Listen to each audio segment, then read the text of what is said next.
A service of KIBMradio.com, the Internet's home for an all old-time radio.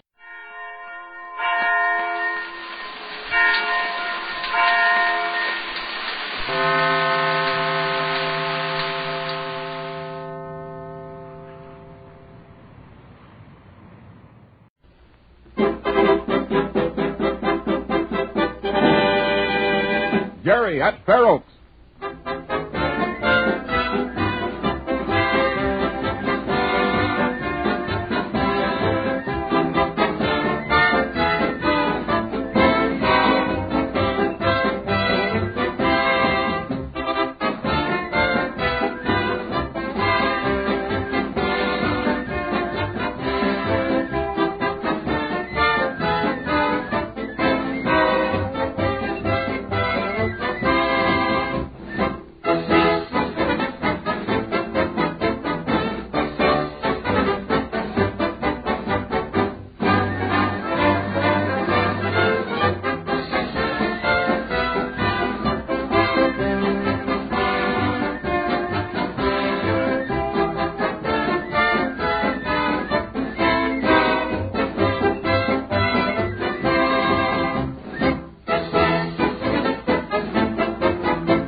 Are you here? Oh, aye, lad. Right here behind the counter. Who is it? Oh, you, Jerry. Hello, Mac. What were you doing? Oh, just putting some ice cream away, lad. Putting it away. What do you mean? Well, I do run out of the stuff once in a while, you can. Yes, sir. You lads from Fair Oaks Military Academy do buy me out ice cream and soda pop once in a while. You mean you were putting ice cream in that container down there? That's it, yes, sir. And you stuck the nail right on the head that you did. Well, I thought the man that delivers your ice cream always put it in for you. Well, yeah, he does when the pail is empty, Jerry, but sometimes I run out of the ice cream before he can arrive to change the pails for me. Oh, yeah, I see. Well, lad, what'll you have now? Oh, some chocolate ice cream, I guess. Yeah, that's good enough. Good enough. Chocolate it is.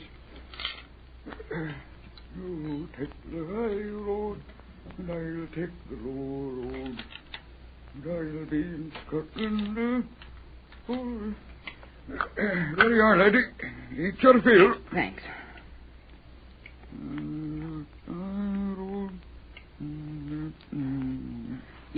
You seem kind of quiet today, Mac. Quiet?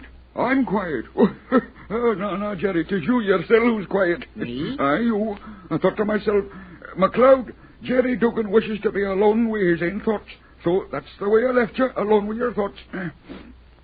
When a man has something on his mind, something troubling him, you can, old Mac can figure it out for himself pretty clearly. 'Tis then I leave you while I sing about the banks and braes of Bonnie-Doon or the beauty of Loch Lomond. Aye. You wouldn't be willing to make a clean breast of the entire matter and tell old Mac what's troubling you this day, Jerry? Troubling me? Well, nothing's troubling me. Well, you'll pardon me whilst I get busy for the afternoon rush again.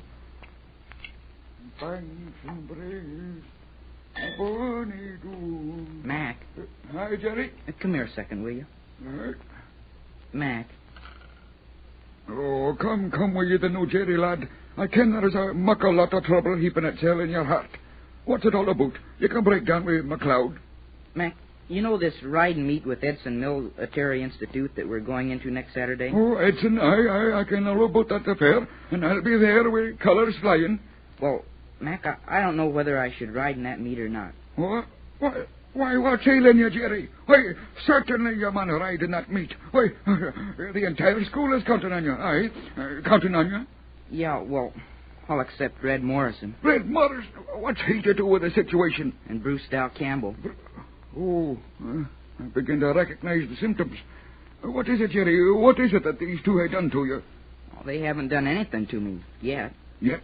Yes, yet. What do you mean? I mean, well, yesterday afternoon we had a practice polo game. Practice polo? Well, why didn't anyone tell me about that? I would have been there rooting for you, Jerry. You on the other side, too. Wait a minute, Mac. This is serious. Oh, serious? Oh, aye, laddie. Well, what's serious? Well, after the game, Lee heard Red telling Sergeant Alden that I wasn't as good a rider as Bruce Dow Campbell.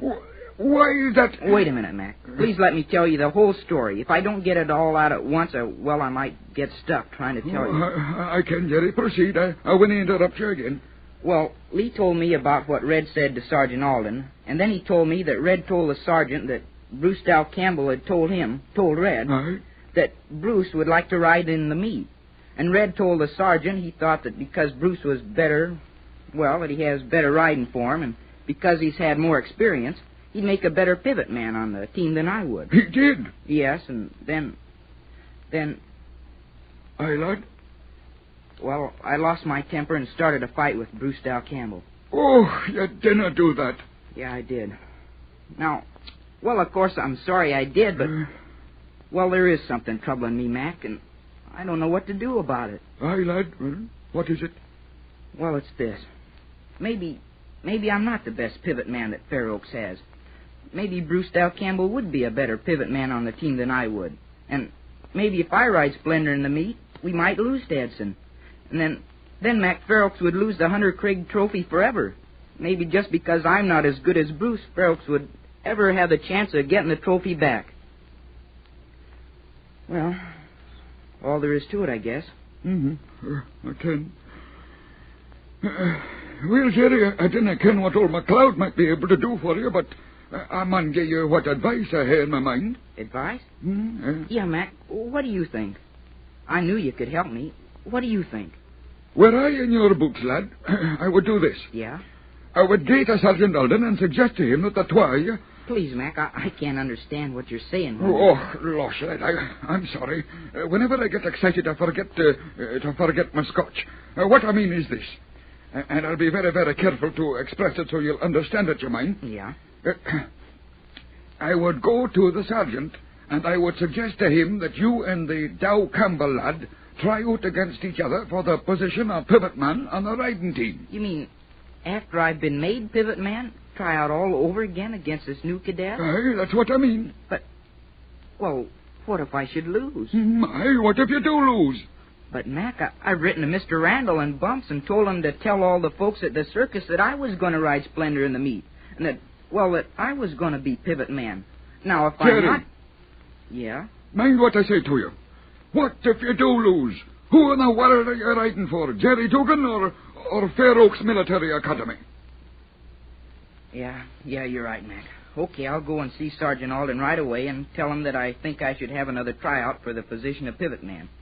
And I'll tell him that maybe Bruce Dow Campbell would be a better pivot man than I would. Aye, that's the spirit, lad. Oh, well, Lee Phillips in person. How are you, Lee? Oh, swell, Mac. How are you? Oh, couldn't have been better. No, couldn't have been better. Hey, Jerry, where'd you disappear to? I looked all over for you after Professor Custis's ancient history class, and I couldn't find you. Well, no, Lee... Never mind, Mac. I'll tell Lee. Lee, I've decided maybe I'm not the best man for the pivot position on the riding team. Oh, now, wait a minute, Jerry. No, you wait a minute. I'm going to Sergeant Alden and tell him that I want to have another tryout. That maybe it might be a good idea to have Bruce Dow Campbell try out against me. If he's the best man, well, okay. Fair Oaks will have that much more chance to win the Hunter Craig Trophy for keeps, away from Edson. Oh, I see. Okay, you won't have long to wait. What do you mean? I mean that I just walked over here with Sergeant Alden. He's next door in Peter's hardware store picking up some harness buckles he ordered. I told him I was going to stop in here and try and find you. He said he'd drop in on his way back to the school. Yeah, well, I guess I might as well do it now as any time. Oh, by the way, I stopped by the mailbox in Custis Hall and picked up this letter for you. A letter? Oh, gee, thanks, Lee. Mac, give me a lemon soda, will you, please? I feel kind of warm. Aye, lemon soda, aye. Right away, Lee. Lemon soda. Oh, golly. Gee. What is it, Lee? What's the matter, Jerry? Well, this is a letter from Mr. Randall. Oh, yeah? And he says he and Bumps are going to come to Fair Oaks for the riding meet with Edson. Oh, Well, no, that's fine. Aye, that's great, Jerry. Mr. Randall and your friend Bumps coming to Fair Oaks to attend the riding meet. Why, Mac, you're crazy. Crazy. Lee, for gosh sake. Oh, I'm sorry, Mac. I mean, well, you know why Mr. Randall and Bumps are coming to Fair Oaks. It's to see Jerry ride Splendor in the meet. That's all the reason they're coming. And if Jerry doesn't ride Splendor... Wait a minute, Lee. Mac's right. I know Mr. Randall and Bumps well enough to know that they wouldn't want me to ride Splendor unless I was the best man for the position. It's okay, Mac, forget it. And Lee Phillips, you forget it, too. Jerry Dugan. That Irish twinkle in your eye gives you a turns turtle on you and betrays you for the good sport you are. Well, that's all here, Treaton McLeod, and I'll join you this time, I will. We'll now. Sergeant Alden. Hello, Mac. Hey. Long time no see. Well, hello, that's hello, Dave. Hello, Jerry. Well, what have you got here to quench the thirst, Mac? A thirst. Well, how about some soda pop? Make it root beer. Root beer, root beer it is. Did you get the buckles, Sergeant? Oh, yes. Good ones, too. A little better than I expected, at the same price as the old ones. Yeah, that's good. You seem to be a little more quiet today than usual, Dugan. Quiet? Jerry quiet? You're joking, Sergeant. Jerry Dugan's never quiet. Well, there's your root beer, sir. May it quench the thirst that's troubling you, aye? Sergeant Alden. Yes, Jerry? Well, I've been thinking over the situation about the riding team. Yes? I've been thinking maybe we'd better have some more tryouts for the position of pivot man. Oh, you think that, do you? Why? Well, this new cadet, Bruce Dow Campbell, maybe he might be a better man for that position than I am. Maybe you'd better have some more tryouts Jerry. so we can... Yes, sir? You want to ride Splendor, don't you? Golly, yeah. Yes, sir. And you've worked hard for that position, haven't you? Yes, sir. And you rode in tryouts against other cadets, didn't you? Yes, sir. And those tryouts were held before Cadet Dow Campbell arrived at Fair Oaks, weren't they? Yes, sir. And you're still riding in position of pivot man on the riding team, aren't you? Yes, sir. All right. And that's all there is to it. Next Saturday, no matter who arrives at Fair Oaks in the meantime, you're going to ride the position of pivot man on the team. And it'll be up to you whether or not Fair Oaks wins back the Hunter Craig Trophy. Now, do you understand that, Dugan? Yes, sir. Good. Now, let's forget all about this discussion, except that Cadet Dugan is going to lead his team out there in that riding meet and win the trophy. Right? Right, sir. Good. Mac. Yes, sir. Aye, Sergeant. I'm afraid you gave yourself away that time, Mac. You're just an army man at heart. The telephone. Excuse me. Go right ahead, Mac. Sergeant Alden, Mr. Randall from Jerry's Circus and Bumps, that's Jerry's friend, are coming down to Fair Oaks for the meet. They are? Mm-hmm. Well, that's fine, Jerry. I'm glad of it.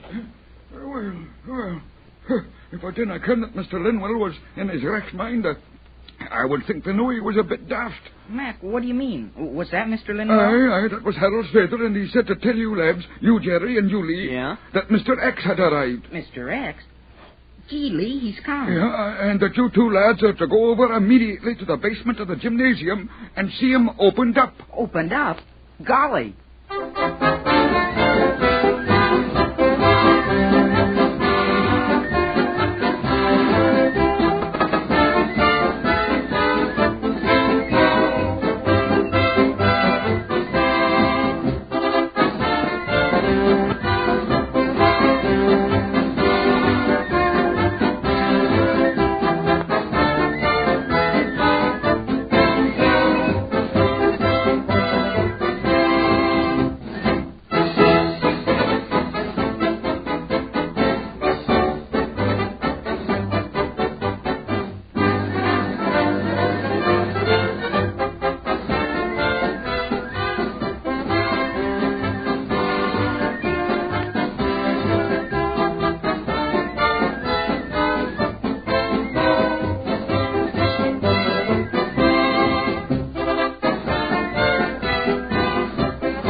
Pepsi-Cola. P-E-P-S-I. That's your smartest cola buy.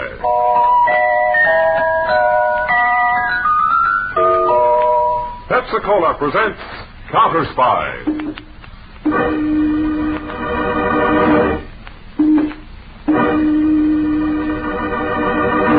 Washington calling David Harding, Counterspy. Washington calling David Harding, Counterspy. Harding, Counterspy.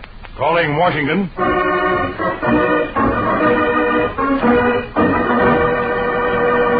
United States Counterspy. Especially appointed to investigate and combat the enemies of our country, both at home and abroad.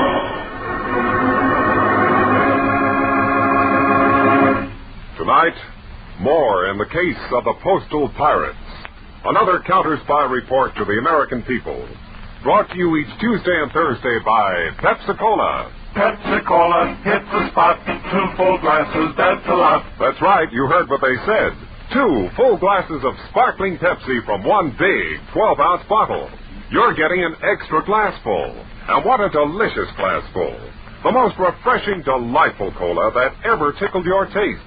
You can't top Pepsi's tangy flavor. And that big bottle saves you money. Goes twice as far. Pepsi's America's big favorite. And America's biggest cola value. So why take less when Pepsi's best? Whenever you reach for refreshment, remember, Why take less when Pepsi's best? And now, to Counterspy.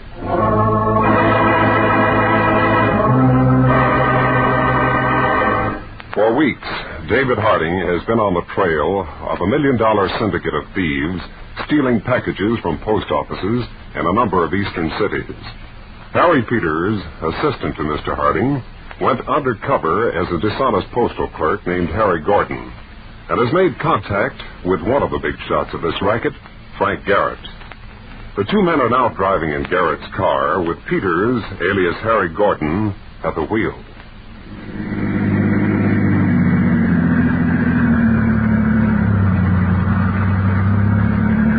Okay, Harry, stay on the West Side Highway now. Swell car. Handles nice. Yeah, I know. I like to drive, except in city traffic. That why you wanted me to take the wheel?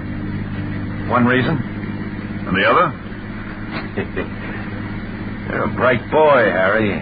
Thanks. Yeah, the kind of a guy we'd like to have if we were taking on new guys. You're not? We don't like volunteers. We like to pick out our own boys and hold them to us good and tight. I stick like glue where there's dough. Glue melts. We prefer something more solid. Now, you might be a right guy. Thanks. Or a stoolie. I can't sing a note. Maybe even a cop. I haven't got flat feet. Maybe, but we never take chances. Hey, slow down, will you? You're going too fast. I like speed. Now, don't get cute and try to get a cop on our tail. A lot of power in this motor. Slow down, I'll blast your head off. I thought you'd show a rod sooner or later. Okay, I showed it. Now, slow down. What for? Right now, this is the safest way I can drive. You crazy fool, look out!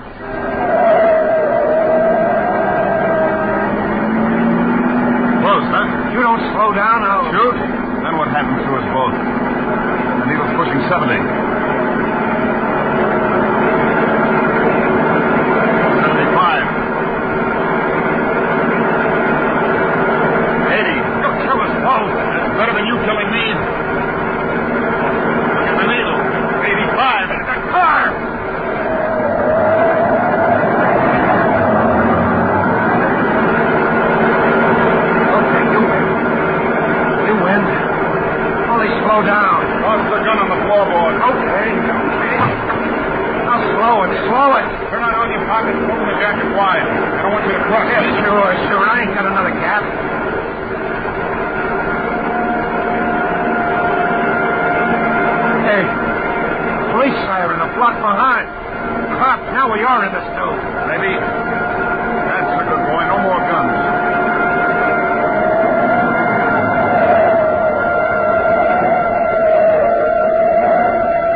'Get out.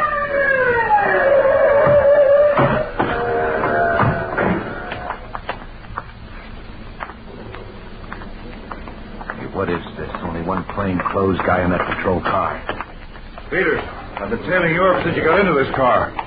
What a race you've stayed. He pulled a gun on me, Chief. The only way I could make him drop it was to speed up. Chief, who are you guys? Counterspies. Sorry it turned out this way, Mr. Harding. It practically tips our hand. Well, I'd rather have our hand tipped than you dead. But come on, we're in a hurry. What about Garrett here? We'll turn him over to one of the other cars. Let's get going.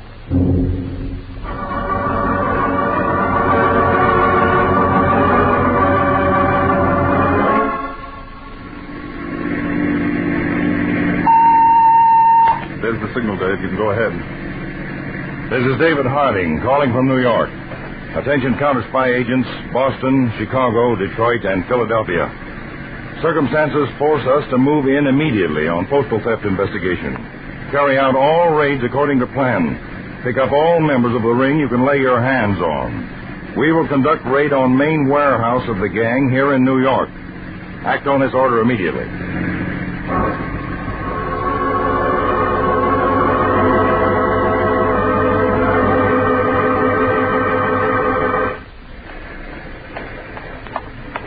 Agents staked out around the warehouse, Peter? Yes, David, we're in luck. Oh, how? Conway tells me that Jimmy Morrison, the crooked postal clerk I've been keeping tabs on, went into the warehouse just a while ago. Good. Maybe a meeting of the brains of... What was that? Shots from inside the warehouse. Let's go.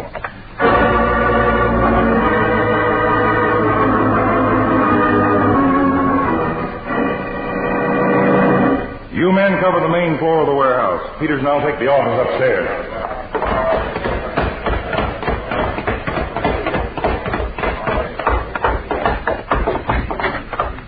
Peter, look at that. Holding. Jimmy Morrison and that girl. Maybe they're still alive. No. She's not. Jimmy Morrison's gone, too. Here's a note. Note. Signed by Jimmy Morrison. Listen, Kathy was no good. She was poison and poisoned me. She ran this whole package stealing racket and tricked me into it. There's no chance of getting away. I don't want to, and I won't let her, so I'm going to help her escape the only way she can, by taking her with me. Jimmy Morrison. Looks as if this girl, Kathy, was the big shot, Dave. Murder and suicide. This winds up the case nice and neat. Looks like it, Peters. Now, wait a minute. The boy's holding the gun. Well, he was the suicide, according to the note. This was no suicide, Peters. It was murder. Double murder. The killer may still be in the building. What? Alert the squad. Have them go through this warehouse from top to bottom, fast. And that thug who tried to take you for a ride, Frank Garrett, get him up here. I want to talk to him now.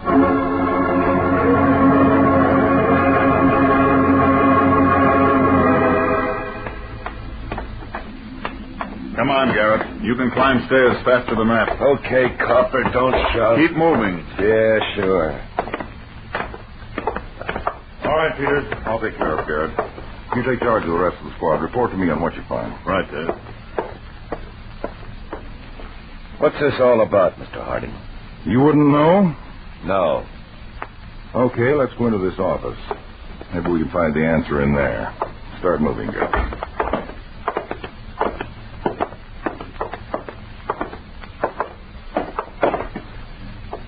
Holy smoke. It's a pretty picture, isn't it? You know them, Garrett? The young man and the girl? Yeah, Yeah, is a good enough answer. Maybe you'd like to read this note. Note? Go on, help yourself. We found it in this room. Found something else, too. This kid killed her? Would have thought a punk like that could kill? Maybe the person who took this photograph. Photograph? I found it lying right here on the desk. A photograph of Jimmy Morrison murdering a man. Take a look at it. Yeah, no, what? Who's the other man in the photograph? I don't know. Come on, Garrett, make it easy on yourself. This photo was a wonderful club to hold over young Morrison's head. That's probably how you forced him into this parcel post racket. Wasn't it? I don't know what you're talking about. Come on, Garrett. Who's the dead man in the picture? I told you I don't know. Don't make me Mr. laugh. Harding, you read the note. Like it says, that dame Kathy was the big boss in this racket. Okay, she's dead. He killed himself. That winds it up. What more do you want? I want the person who killed the girl and Morrison. The note. The note was planted to mislead us. Look at Morrison. He's holding the gun in his hand. Well, sure, he shot himself. If he did, there'd be powder burns around the wound in his head. But it's a clean wound. That means he was shot from a slight distance by someone else. Look, I got nothing to do with it. You had your mitts on me when those shots were fired. Right. But you know who that someone else was. I don't know nothing. I ain't saying nothing. You're bright. Figure things out for yourself. Okay, maybe I will. No good, Dave. The boys have been through the whole warehouse. Whoever the murderer was, he got away through an abandoned sewer outlet we found in the cellar. I expected that, Peters. What about Frank here? He doesn't want to talk at the moment. Maybe we can change his mind. Maybe. In the meantime, get our fingerprint and photographic details. Go over this office, Peters. We're not closing this case till we've caught a double murderer.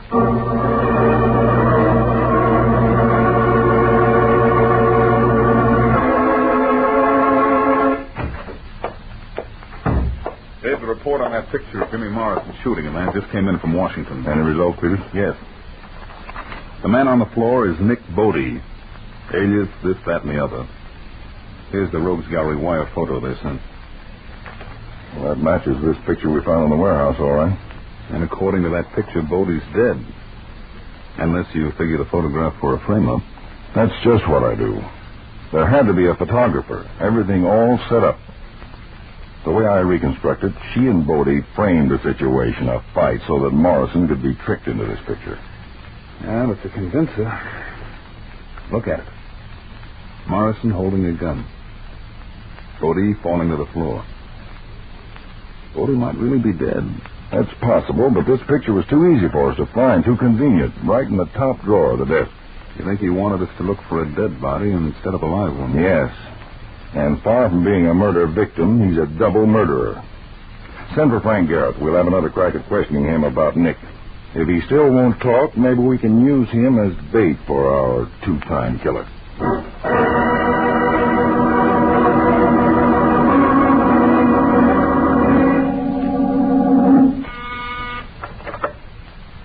Counterspy Incorporated, good morning.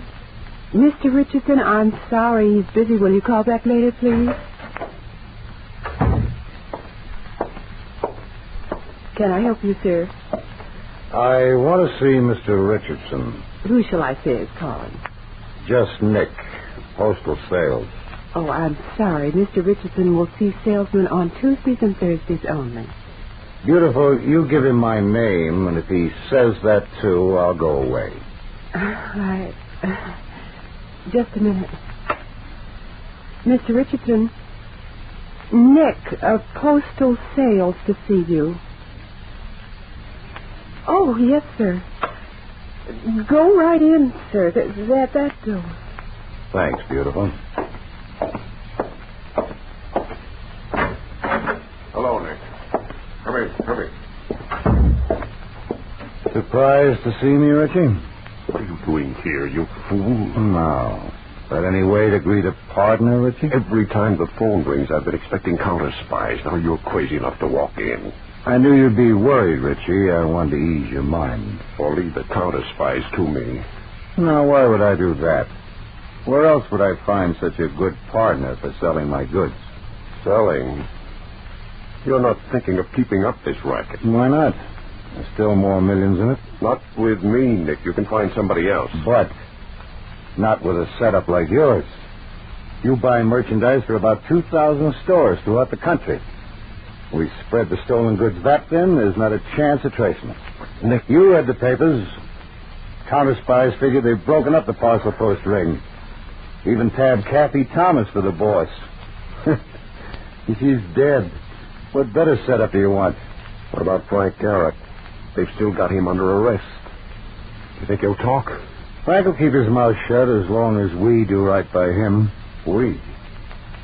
He doesn't know about me, does he? No. I don't leave you out. Because if he talks about me, I talk about you. What'll we do, Nick? We've got to stop him. Now, take it easy, Richie. You're going to bail him out. Oh, no. I don't want to get into the picture. You won't. Just be ready with the dough. I know a guy who'll handle the whole thing.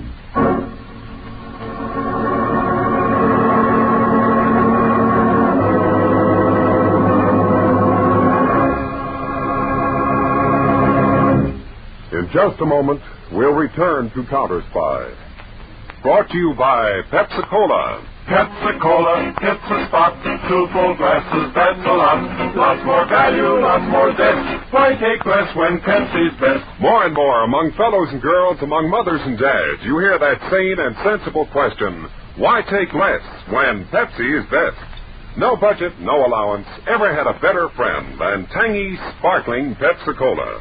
Because one big 12-ounce Pepsi bottle gives you 2 delicious drinks. That's twice as much tangy taste, twice as much delicious Pepsi, to go just twice as far. That's why more and more families say, why take less when Pepsi's best? Yes, families like yours and mine, families all over America, they're all saying, why take less when Pepsi's best? Pepsi-Cola, it's a spot. Tastes terrific when you're hot. More and better than the rest. Why take less when Pepsi's best? Today, tomorrow, always. Get America's biggest cola value. Take home a carton of 6 big Pepsi bottles.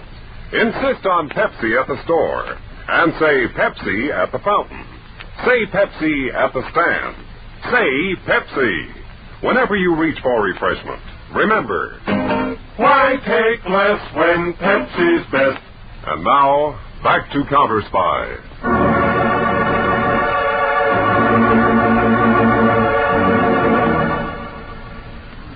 In the Counterspy field office in New York, David Harding and his assistant, Harry Peters, are again questioning the prisoner, Frank Garrett. Now, Garrett, I showed you this photograph once before. Yeah. It shows Morrison, gun in hand, standing beside a man's body on the floor. Yeah, I see.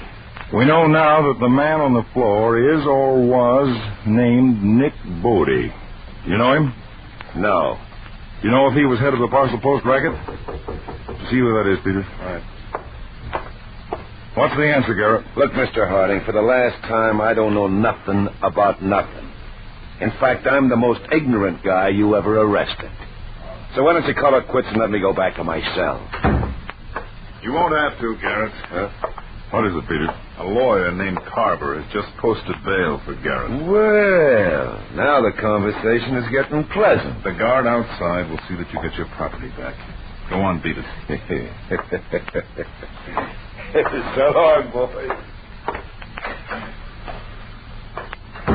All the cocky. Forget that, Peters. His being bailed out is even better than our letting him go. I just hate to take that from a guy like him.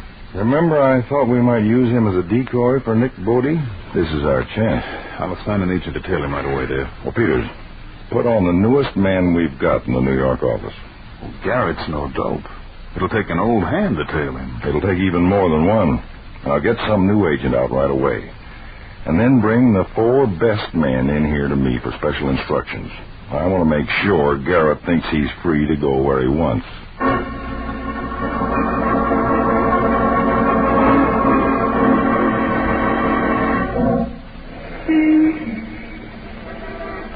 Well, Garrett, feel good to be out? Yeah, sure, Mr. Carver. You got anything else to say? They'll put a tail on you. Tell me something I don't know. Like, who gave you the money to put up my bail? Look, call Paradise 23416 between 10 and 10:30 tonight. It's a lunch counter. Don't ask for anyone. If the right man answers, your name will be the first thing he says.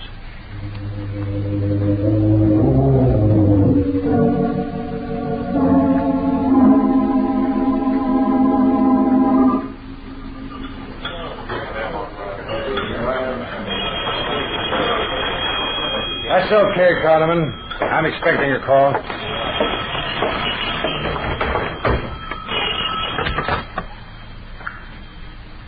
Frank Garrett?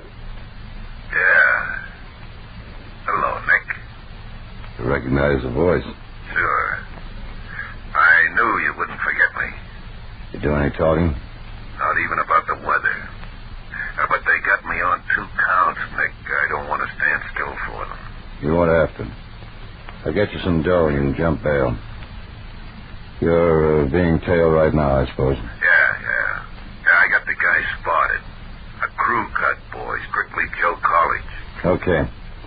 Now, here's how you lose him fast. You know the Cooley building, 32nd and Broadway? Yeah. There's a side entrance with only a revolving door. Right. Let him tail you in there. Then double back and out the same door. When you get outside, step on the doorstop. That'll lock the door so you can get away before he circles the corner of the building. Right. Cute trick. When you're sure you're clear, call me at Mercury 46000. We'll pick it up from there.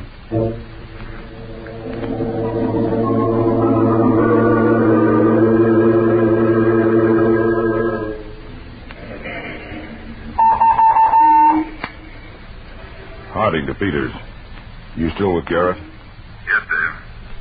He just got out of a cab at 32nd Street and Broadway. He's going in the Cooley building. I'm about a half a block behind in my car. Is Stevens still tailing him? Yes, had to go over eager, though. Got a hunch Garrett spotted him. Well, keep in touch. Wait a minute. Garrett just came out of the Cooley building. There's some trouble at the door. Stevens is locked in. Good. Garrett's back in his cab. Okay. Stay with him. Keep in touch with the other cars. Just make sure Garrett keeps on thinking he's in the clear.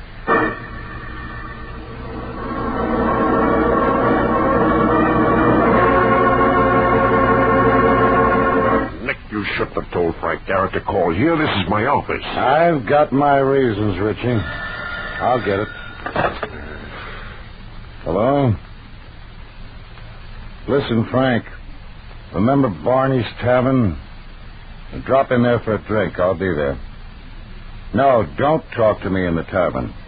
If it looks clear, I'll get up and walk out to the parking lot around the corner, where they rent cars. I'll have one rented and settle things while we drive. Right. Okay, Richie. You happy now? Oh, for goodness sakes, get out of here. Not without you, Richie. Where I sit, you're too comfortable. Too nice and clean.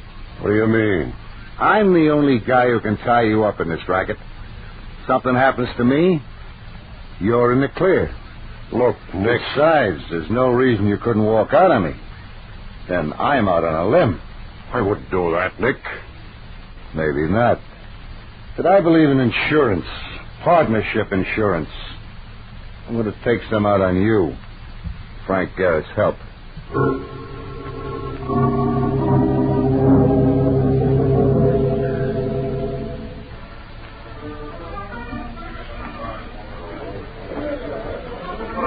Nick, how long are we going to sit here? Frank's been at that corner table 2 minutes already. Don't get anxious.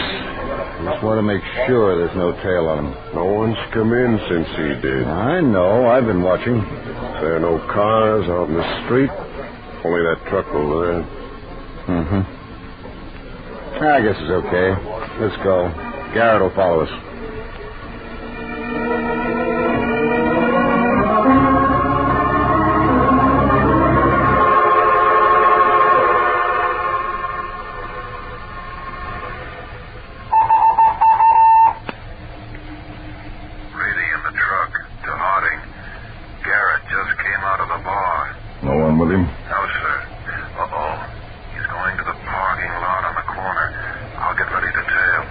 Peters, how far are you from Brady? The next block, Mr. Harding. Brady, give Peters the direction Garrett takes. You follow Peters. Peters, you pick up his trail. Right, Dave. A car's coming out of the lot now. A blue Dodge sedan. It's Garrett. 2 other men with him. Going east, Peters. You can pick him up 2 blocks down.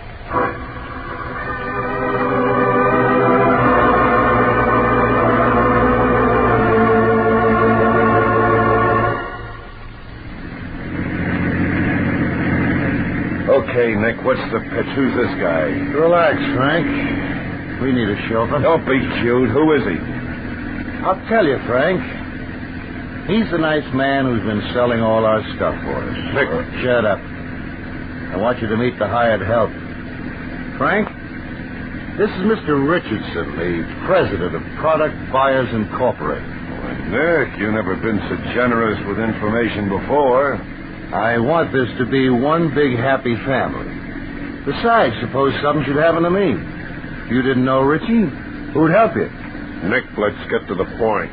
We got plenty of time. No, not me. I want to get my dough and jump bail before the counterspies put another tail on me. Well, you got a point. Hey, car behind us.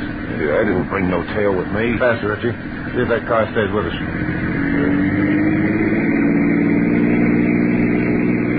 Okay, turn off. There's a dirt road up ahead at your left. Turn in there, Richie. All right. Anything else behind us, Frank? Just the laundry truck. Let him pass us, Richie.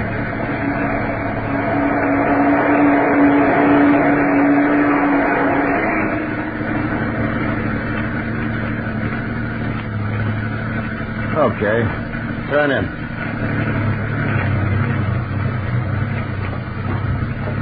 How far do I go? I'll tell you when. How much dough you got for me, Nick? $5,000. $5,000. Hey, I can skip the country with that. Why not? Be a lot safer for everybody with you out of the country. All right, this is good enough, Richie. Stop here. Nick, the gun. What's the matter, Frank? You've seen guns before. Nick, look, give me my dough. Let me lay 'em. I'm a right guy. You know that. Sure. We've been buddies for a long time. Yeah, that's right, Nick. You wouldn't... Killer? What kind of a heel do you think I am? Oh, no, Nick. I didn't think anything like that. Well, why should you? Now, if Richie... Nick, you need me. Of course I do. Why should I kill a guy I need? We could take the dough, Nick. Nick, we put those guns away. Don't get excited, Richie. I'm giving one to you. Me? I couldn't kill my buddy. You could. Then I wouldn't be a heel. Nick, no. I won't do it, Nick. I can't. Richie, you'd rather die instead of him? Look, Nick, Shut up, Frank. You wanted to leave the country, and now you're going to. Come on, Richie. I want something nice and big on you. Like murder. Please, Nick, don't make me... Shut up. I heard it, too. Somebody over there in the brush. Yeah. Here! Over here, you crazy fool. Garrett, buddy. You're covered from all Counterspy. They won't get it. No, don't shoot, Nick. You want it the hard way, you get it that way. Peter, give him a sample. Take me! Nick, no. I go on my arm, you crazy fool. I don't want to die. This is your last chance.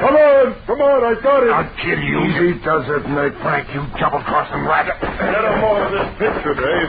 Two crooks holding the third one for it. Very pretty. The gun. Take Bodie's gun. Drop it, Bodie. I'll drop it. Oh. Then drop it.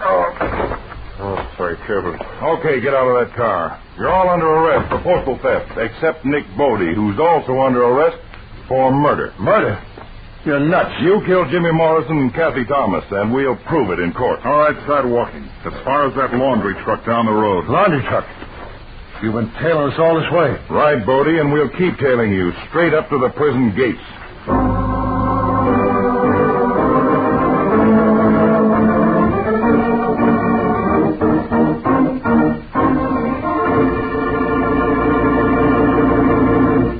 When your friends drop in, be generous, but be thrifty, too. Serve plenty of delicious Pepsi-Cola. Pepsi's big 12-ounce bottle gives you not just one sparkling glassful, but two. Get a carton of 6 and serve 12 delicious drinks. Yes, Pepsi is America's biggest cola value. You get twice the tangy taste, twice the refreshment, twice the Pepsi. So why take less when Pepsi is best? Whenever you reach for refreshment, remember, Pepsi-Cola hits the spot. 2 full glasses, that's a lot. Lots more value, lots more zest. Why take less when Pepsi's best? Tune in every Tuesday and Thursday, same time, same station, to Counterspy.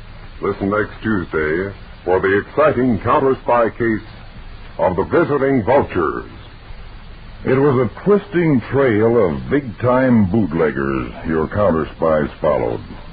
From a small tavern in backwoods Mississippi to the lakefront of Chicago. In our Counterspy files, we call this the case of the visiting vultures. I invite you to be tuned in. Next Tuesday, Case of the Visiting Vultures on Counterspy.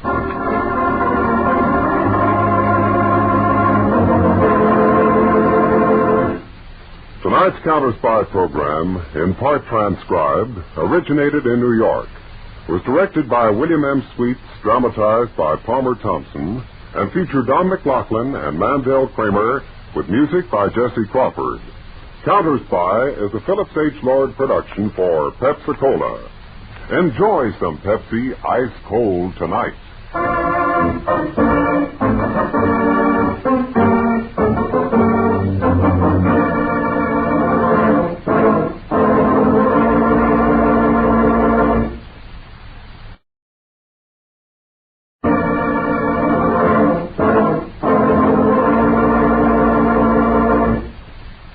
A man with a bad heart, a telephone number scribbled on a cash register receipt, and a corpse on the other side of town. But I couldn't see the connection between them until I realized that they were all tied together by the same long rope worth $30,000. From the pen of Raymond Chandler, outstanding author of crime fiction, comes his most famous character as CBS presents The Adventures of Philip Marlowe.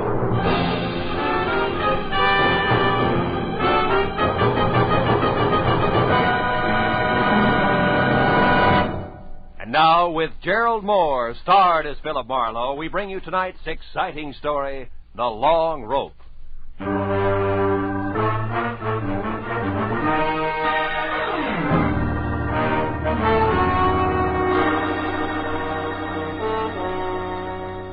I'd finally wound up a sour case in which I'd been kicked around, disillusioned, and shortchanged.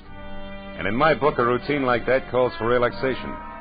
So I'd spent the morning sleeping and the afternoon in a Turkish bath, being worked over on the table by Nick Takalakis, a non-talking masseur who untied knots in more muscles than I thought I had. He was trying to tear loose my Achilles tendon when the phone rang. It was for me. Nick wouldn't let me up, so I took it lying down. Yeah? Marlowe speaking? My name is Sidney Vanetta, Mr. Marlowe. I've tried all afternoon to reach you. Oh? Nick, what can I do for you, Mr. Vanetta? I've already made your reservation with American Airlines. You're leaving on the 10 o'clock plane tonight, and you're taking with you a set of pearls for a certain buyer in Chicago. Now, wait a minute, Mr. Vanetta. Maybe I can... No, maybe, Marlowe. I've checked thoroughly on you and find you entirely qualified, which is important because the pearls are a perfectly matched set in a rope valued at about $30,000. The buyer wants them, and I made up my mind just this morning to sell. The proceeds will go to my niece. Lucky girl. Indeed she is, particularly since I have no respect for her as a woman. She presumes to be a sculptress of all things, but she's my only heir. I'm selling the pearls simply because I know she would, and I can get more for them. Yeah, Hey, Nick, wait a minute, will you? Why all the hurry, Mr. Vanetta? First, the buyer is leaving Chicago tomorrow. Second, my heart may fail me at any moment. That's the hurry, Mr. Marlowe. I see. Well, I'll take the job, conditionally. But suppose I come out and talk with you. Telephones are deceptive. Very well. Come to 7241 Adams, just below Western. I'll expect you in an hour, at 6, sharp. Side door will be open, so let yourself in. Sounds like you're alone out there. I am. I just fired my nurse, a Miss Drew, and as stupid a woman as the earth was ever cursed. But I shouldn't get excited about it. I've engaged a new one, due here at 5:30, but who will no doubt be late. So as I say, Marlowe, when you get here, just let yourself in. Goodbye. Goodbye. Well, Nick, you better hurry it up. I got to see a man about a rope worth $30,000. Yeah, that's right. A rope worth $30,000.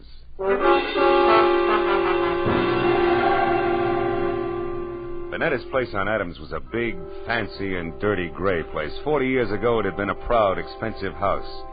But now it's squatted at the back end of a rundown yard like a bitter old man too tired to move. I found the side door unlocked and went in. The hallway was dusky and had the odor of moldy wool. I called Vanetta's name, but got no answer. So I poked on in until I heard the snapping of an open fire. It came from the library. A big chair was drawn up in front of the fireplace, and there Vanetta sat, his chin sunk deep in his chest and his eyes closed. I coughed, but he didn't hear me, so I stepped close and shook him gently by the shoulder. All it took was a gentle shake. He sagged forward and poured out of the chair like stiff syrup. Mr. Vanetta was dead. I started for the phone to report the body, but then I heard gravel crunch in the driveway. Someone else was coming in that side door, so I stepped out into the hall and waited. Mr. Vanetta, it's... Oh. Who are you? Philip Marlowe. Who are you? Steve Temple. I'm Mr. Vanetta's business agent. You're on business now? Yes, I am. It's all the same to you. I came to see Mr. Vanetta regarding some pearls. So if you'll excuse... Oh. Yeah, the pearls can wait. Their owner's dead. So it finally happened, huh? You're taking the news very well, Temple. I've been expecting it every day for 5 years. You found him, I suppose? We had an appointment at 6. He wanted me to fly his pearls to Chicago. What are you staring at, Temple? What? Why, this bottle of medicine here. What about it? Well, for years he's kept this stuff beside him in case of an attack. Yet, when he actually needed it, it was over here on the sideboard out of his reach. Ironic, isn't it? Very. He fired Miss Drew, his old nurse, today, and didn't expect a new one until 5:30. Say, do you happen to know her name? New one? You mean he's engaged a new nurse? That's right. She's an hour late already. Yeah. Well, for once, that doesn't matter to Mr. Vanetta. Say, Temple, are you acquainted with his niece? Vivian Russell? Of course. She's a sculptress. There's a studio out on Fountain, near Bronson, I believe. She was to get the proceeds from the pearls. Well, I assumed that, although nothing was ever said. She's his only heir. Where would those pearls be now? I kept them in a wall safe behind that picture there. Consistently against my advice. Yeah, sure. Opens with a key. Where would that be? He carried it with him on his watch chain. Why?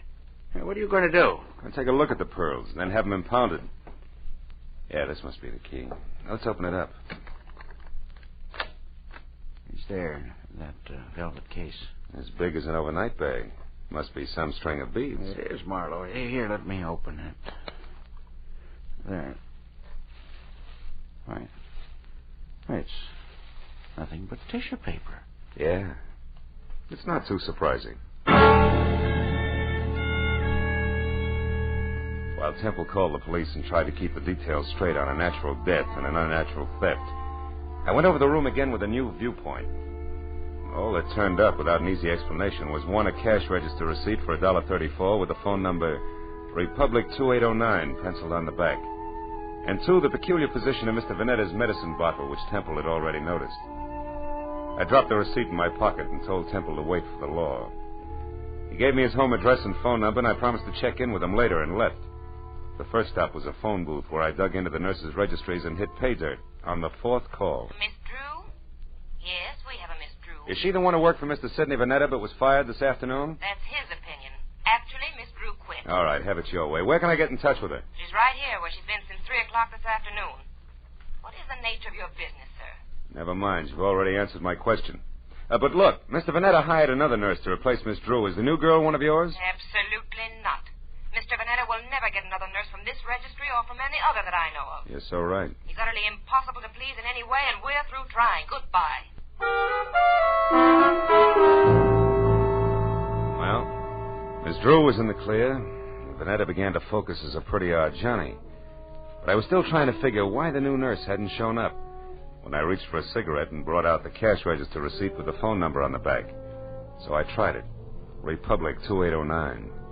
It rang, but nothing happened. I got in my car then and drove up to Hollywood and out Fountain to Bronson, where the only Vanetta heir, Miss Vivian Russell, had a studio. It was a converted double garage with a lot of north windows, so her new close-to-the-ground Hudson sat outside in the driveway. The adjoining 4-room apartment looked cozy enough, if you liked wading through chunks of marble and eating off of last week's newspaper. Yeah, I was braced for a dowdy Amazon with broken fingernails as I rang the bell. That's why the dainty 118 pounds of taboo-scented blonde, who was clad in 10 chartreuse yards of whispering silk cut like lounging pajamas, caught me as flat-footed as a duck when she opened the door. Hi. Did you want something? Yes. Yeah. My name is Marlowe. I'd like to speak to Miss Vivian Russell. You are. So go ahead and enjoy yourself, Marlowe. May I come inside? I have some bad news, Miss Russell. Oh, sure. Come on in. Now, shall I sit down or just hang on to something? Suit yourself. Your uncle, Mr. Vanetta, died this afternoon. Oh, his heart finally gave up, did it, huh? Yeah, but you shouldn't go all to pieces like that, Vivian. Now, wait. He meant nothing to me, but I'm glad his suffering is over. The pearls are missing, too. Well, really? What happened to them? They were stolen. And don't tell me that means nothing to you, because you're getting the money, $30,000 worth. What? Uncle Sidney intended to give me the money from those pearls? How do you know that? I'm a private detective. He told me he was my client. Oh, then you're out of a job. Say, how would you like to work for me, Marlowe? I'm serious. Now I want those pearls back, you know. Now, for $25 a day in expenses, it's a deal. Now, you tell me something. Who did your uncle hire today to replace Miss Drew? The nurse? Hmm. Why, I didn't even know Miss Drew had been fired. How did you know she didn't quit? With Uncle Sidney? Try me again. Republic 2809. That doesn't mean a thing. Hmm. You know, Marlowe, you've got an awfully good head. Are you speaking as a sculptress or just an ordinary chiseler? And what is that crack supposed to mean? You didn't know you were getting the money legally. You might have taken the pearls yourself. Oh, stop it, Marlowe. Okay, client. Well, I'll run along. I've got work to do. All right, but don't forget that all work and no play makes for a dull companion. Yes, and it also makes $25 a day. I'll be seeing you. All the way down Sunset Divine Street, I kept telling myself $1's a buck, regardless. But the idea that I'd been grabbed at stayed with me. Vivian Russell had plenty of motive as a dry land pearl diver, and if that's true, she'd need a patsy just to keep her abreast of the situation. I turned north on Vine and twisted up Beechwood Drive to 2000, the number Steve Temple had given me. He had had 2 hours of playing 20 questions policeman style, and I figured it was time to check his score. Also, Temple was the man to fill in a few blanks on my new client for me. His place was dark, but I got out anyway and started up the walk to his door. I'd gone about a dozen steps into a tunnel of overhanging shrubs when I heard it. Psst. Hey, you. I turned as a man stepped out onto the walk and came toward me slowly. He was tall, wiry, with a thin, arrogant face that sneered out from under an expanse of forehead big enough for 3 sets of eyebrows. All shaggy. We're going to have a talk, Mr. Temple. Hey, you're not Temple. Now we both know that. I'm a friend of his. What do you want with Temple? I've got a message for him, but it's personal. Who from? Like I say, it's personal, mister. I'll be back later. Come here. I said I'm a friend of Temple's. If you got a message for him, I'll see that he gets it. Well, okay, then. Tell him that some of his friends are too blasted nosy. No! The guy with the forehead had a great left jab and a pair of hurdler's legs, and by the time I untangled myself from the brush and got out on the walk again, he was gone. Well, I knew it was a waste of time, but I tried Temple's doorbell twice before I went back to my car. Nothing made sense, except that somebody who knew his way around had stolen a long rope of pearls. And somewhere in the city was a nurse who hadn't shown up on a new job. Beyond that, it was all question marks. Well, I drove down to the filling station on the corner and went inside to the phone. I started to call police headquarters, but instead dropped the nickel in and dialed Republic 2809 again, just on a hunch.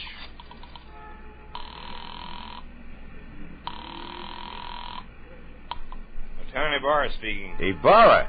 I didn't dial you, Ibarra. What? This is Marlowe. Well, you got me anyway. Now, listen, Phil, I hear you're on that Vanetta case. Yeah. If it'll help you any, the coroner says definitely he died of a heart attack. No homicide involved.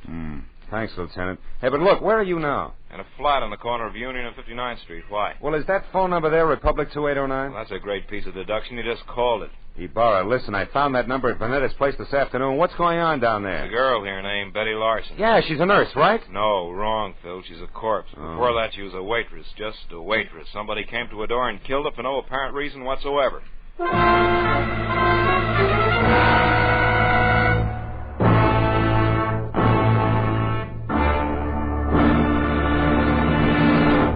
In just a moment, we will return to the second act of The Adventures of Philip Marlowe. But first, Jack Benny will be along on CBS tomorrow night with one of his funniest shows ever. In addition to his regular hecklers, Dennis, Don, Phil, Mary, and Rochester, Claudette Colbert and Vincent Price will pay a call on Jack. And with Don Wilson still wanting a raise in pay, and with Jack still trying to starve him into talking terms, you're sure to find the situations full of the hilarity and fast-moving fun that have made CBS's Jack Benny Show the top-rating comedy of all. Yes, remember, CBS also means Catch Benny Sundays. Now, with our star, Gerald Moore, we return to the second act of Philip Marlowe and tonight's story, The Long Rope.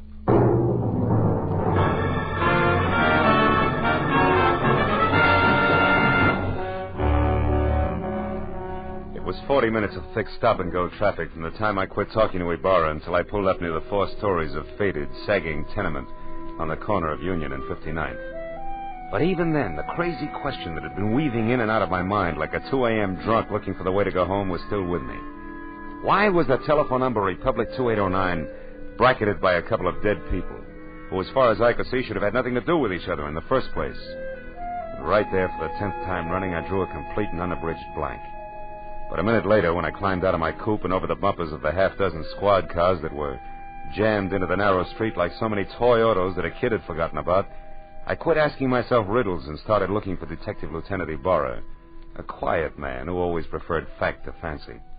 I found him in a cheap but clean uniform-crowded room on the second floor, standing a few feet away from the body of Betty Lawson, a girl in a bathrobe who had once been something pretty in her early 20s. Well, Phil, the coroner says she was shot twice in the chest at close range, died instantly. Is that where she fell, Lieutenant, there near the door? Yeah, looks like she'd just gotten home and into her robe when someone she didn't know knocked on the door. The safety chain was still on when we got here. The windows lead no place. Those chains let a door open just wide enough for the barrel of a gun, is that it? Yeah, but how does all this add with those missing pearls and the rest of that business over on Adams, Marlowe? Not like 2 and 2, believe me. So far, Ibarra, the only question is the telephone number. Tell me, where did this Betty Lawson work? Well, we haven't gotten that far yet. So long, Lieutenant. Yeah, so long. Right now, we only know that she was a waitress who stayed here with her brother, who was some kind of a student. They got along pretty well together. She was single, too. Lived here since... Oh, wait a minute. Tiny Bar. Oh, yeah, Mooney. Ryan's Cafe, huh? Ryan himself runs it. Okay. I'll check it personally, right?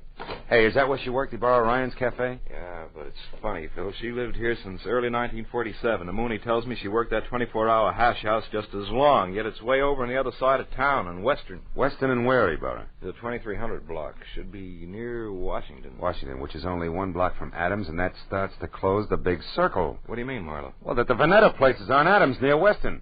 Look, Ibarra, how about letting me huddle over a cup of Ryan's coffee before the law steps in, huh? Oh, you got a hunch you want to check, Phil? Yeah, that and a cash register receipt. What do you say? All right, but play it close, fellow. Ryan probably doesn't know about this yet. No? Unless, of course, he squeezed the trigger. Goodbye, Ibarra.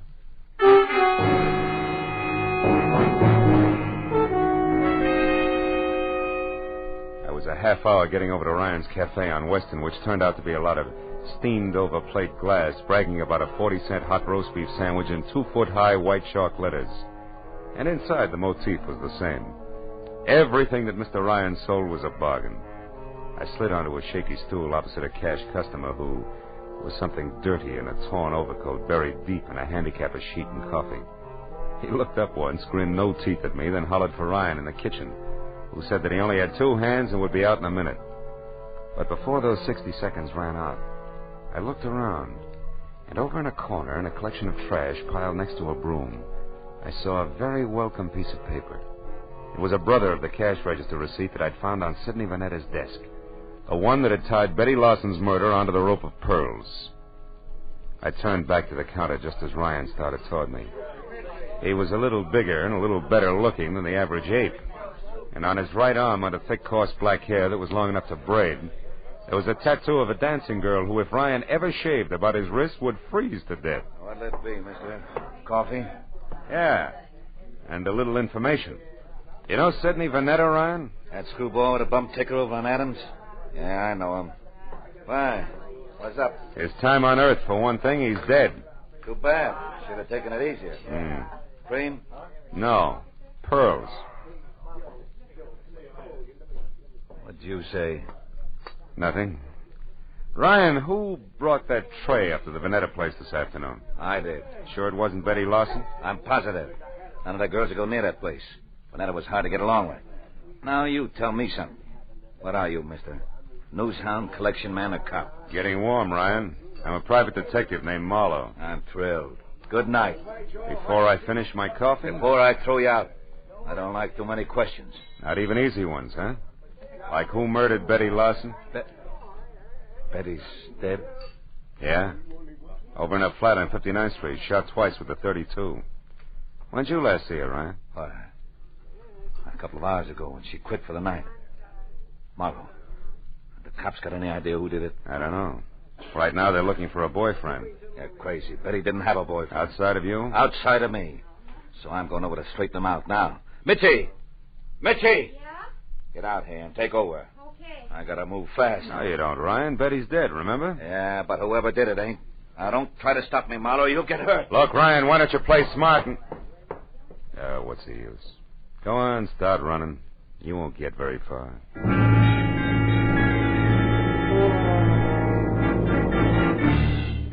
For the first time that night, I felt sure of what I was saying.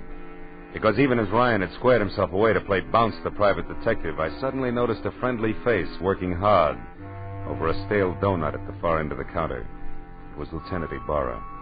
And when Ryan tossed his apron aside, grabbed at his coat, and slammed out the front door, Ibarra turned and nodded at a short man nearby who was idly picking his teeth with the end of a book of matches. At that, the man dropped the matches into his pocket and left. Then Ibarra moved over to me. Didn't mean to crowd you here, Phil, but after you left, we found out that Ryan and Betty Larson used to see quite a bit of each other. Don't apologize, Ibarra. Probably would have cost me a couple of front teeth if I hadn't noticed you. Warm up the coffee, mister? Yeah, please. You, Ibarra? Well, Phil, I got to move now. You see, I don't think Ryan did this. I told Mooney to follow him, but not to pick him up. The chances are good that Ryan's heading straight for Betty's apartment to demand that the police find out who killed his girl, so I'm going the other way, to Ryan's house. There may be another woman in this. Jealous one. But no rope of pearls, huh? No, Marlowe, I don't think so. Good night now. Night, Lieutenant. Well, Mitzi, how long have you worked here? A couple of days. But I don't know nothing about Mr. Ryan. I'm a married woman, and What do you think you're staring at, mister? Maybe something wonderful, Mitzi. Tell me, baby, do you always wear that kind of a uniform when you're working here? Sure. Ryan said this girl should look neat and clean. It helps business. Anything wrong with that? No. Matter of fact, it might be just the lead I'm after. What are you talking about? Yeah, and if I'm right, baby, the rest of this case will be a cinch. So good night and thanks. You've been a big help, sweetheart. When I got back to the corner of Union and 59th, I took the stairs up to Betty Larson's flat 2 at a time, crossed the fingers on both hands, and prayed that Ibarra was right about Ryan returning to his girl's place. When I stepped into the room a second later, I knew that I'd never doubt the good lieutenant again because standing next to an open window and staring out at nothing was Ryan himself, numbed and red-eyed. I asked him one question, and although his answer was only a couple of words mumbled between trembling lips, it was all I had to know. Now everything. Betty Larson's murder, the death of Vanetta, the guy with the forehead and the missing pearls, the whole shebang was starting to fall together. Oh, come on, baby, be home, please. Hello? Marlowe, Vivian. Look, honey, I want you to do me a favor. Get hold of Steve Temple and meet me over at your uncle's place on Adams as soon as possible. I need your help. Goodbye. Well,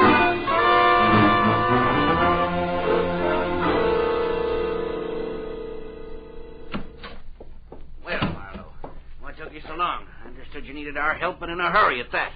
I had quite a way to come, Temple. Is Vivian here? Yes, Marlowe, Vivian's here, and that means that we can stop counting noses. Now, why do you need our help? Catch someone who stole once and murdered twice? Murdered twice? That's right. You know, it's my guess that whoever stole that rope of pearls also moved Vanetta's medicine out of reach when his heart started skipping beats. Can you prove that? No, I can't. But it doesn't matter, really, because the guilty one also killed a party named Larson.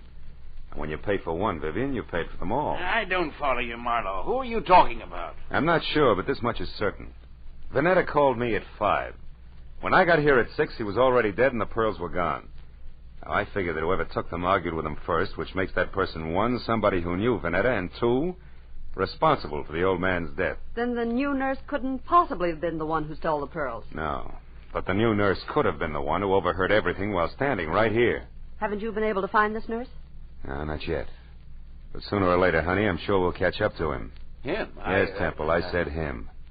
Nurse Larson is a male with a lot of forehead and few ethics.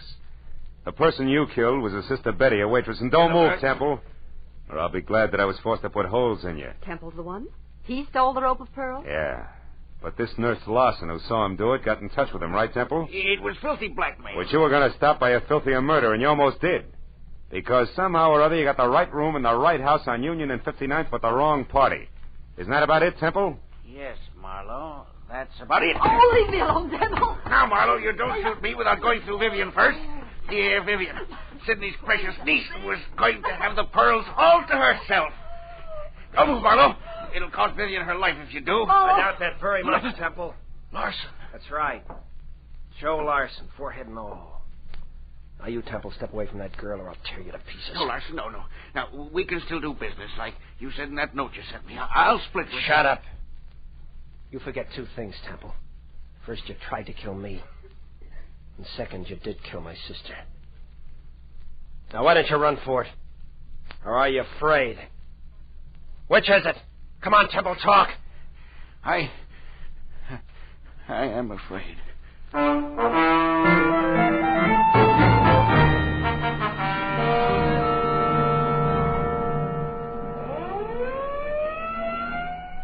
Marlowe, that just about winds things up. Yep. Joe Larson sent up for attempted extortion, and Temple... Sent up for good. Mm-hmm. Say, Marlowe, when you called a while ago and said that you wanted Temple and me to help you, did you know then that Temple was the murderer? No, I didn't, Vivian. Then I only knew that whoever had killed Betty Larson had mistaken her for the new nurse, and that the actual nurse was Betty's brother, Joe. Where'd you get hold of that, Phil? Well, it started in Ryan's Cafe, Barra, just after you left. I had nurses on the brain, I guess. And when I took a good look at the waitress there, I suddenly realized that her white uniform, white shoes, and white cap could easily confuse a guy like Temple, who also had nurses on the brain. Well, I can see a killer making a mistake about appearances, all right, but I still don't understand how it is that the telephone number of my uncle's nurse turned out to be Betty's apartment. Because a nurse did live there, honey. Betty's brother was a medical student, part-time male nurse, and full-time bum. You see, Ryan, who brought food to Uncle Sidney, knew that he needed a new nurse, and he sold him on the idea of Joe Larson, because he wanted his girlfriend's brother to have a job. Oh, I get it. Say, I know what I'm going to do with those pearls. Sell them? To the highest bidder. Oh, no, I'm going to break up that set. Break up the set? Yeah, I'd like very much to get a pair of earrings out of them. Oh, and for each of you, a set of cufflinks. Good night, gentlemen.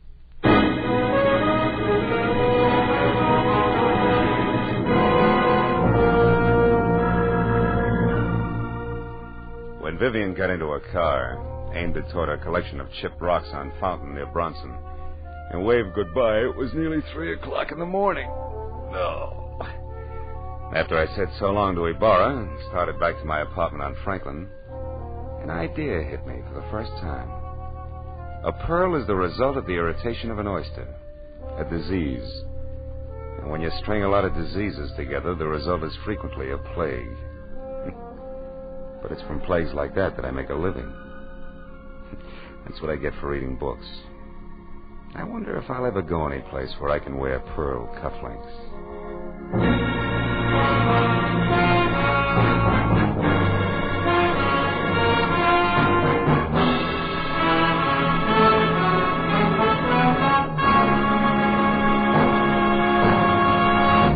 The Adventures of Philip Marlowe, created by Raymond Chandler, stars Gerald Moore and is produced and directed by Norman MacDonald. Script is by Mel Donnelly, Robert Mitchell, and Gene Levitt. Featured in the cast were Junius Matthews, Louis Van Ruten, Fay Baker, David Ellis, Lillian Bayef, and Ed Begley. Lieutenant Detective Ibarra is played by Jeff Corey. The special music is by Richard O'Runt. Be sure and be with us again next week when Philip Marlowe says... A corpse that wouldn't stay dead, a pistol with a silencer on it, and a fortune in a black satchel spelled death for the big city boys when they finally got together in lonesome Arizona. Population 802.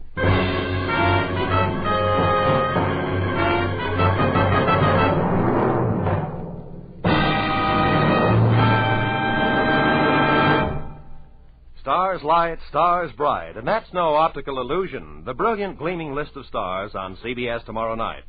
Van Johnson's the star on the Prudential Hour drama. Spike Jones will positively appear in a sketch getting the war paint off Bob Hope's latest movie.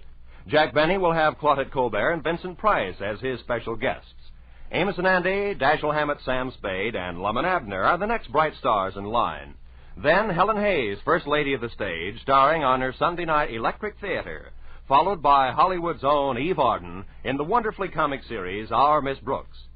In the next to closing, another bright comedy, Life with Luigi, and the whole star lineup, topped off by the world's most brilliant addlepates, the experts on It Pays to Be Ignorant. Jack Benny's program will come to you over all of these same stations, and the others in this vast array of stars will be heard over most of them. Top writers, top directors, and top stars of American show business come to you on CBS. Now, stay tuned for Gangbusters, which follows immediately. This is Roy Rowan speaking for CBS, the Columbia Broadcasting System.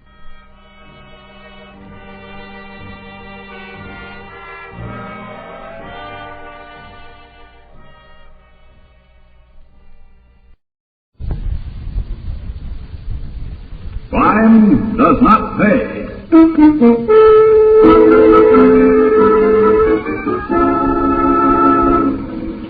I see. So that's where Pig Eye was heading. Who's that he's talking to? Hey, you see that? Look like the sun on Pig's neck. Nah, he wouldn't. Not in broad daylight. But he did. The guy's lying there. Let's swim out of here, Joey. There'll be cops in a minute. Pig Eye's got cuffs, that's why. Imagine slicing a Jake right in the street. In daylight. Are you coming, or do I have to swim alone? I was just thinking. Something I was reading yesterday. Tell me not in mournful numbers. Life is just an empty... something. It ain't. Numbers will be mournful if you don't scram with me. And now, here? Now, let's go, Joey. Let's go. That power car ain't empty. The law's riding in it. Yeah, okay. How's that lousy thing go again? Life is real and earnest, and something ain't it gold.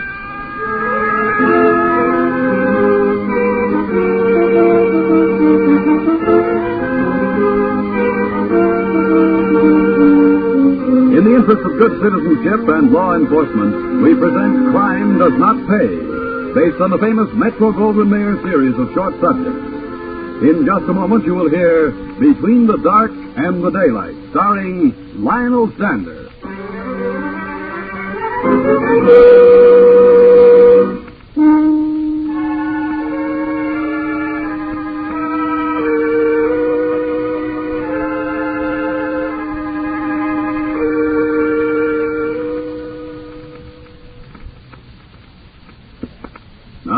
Crime Does Not Pay, starring Lionel Sander as Joey the Poet Barrows in Between the Dark and the Daylight.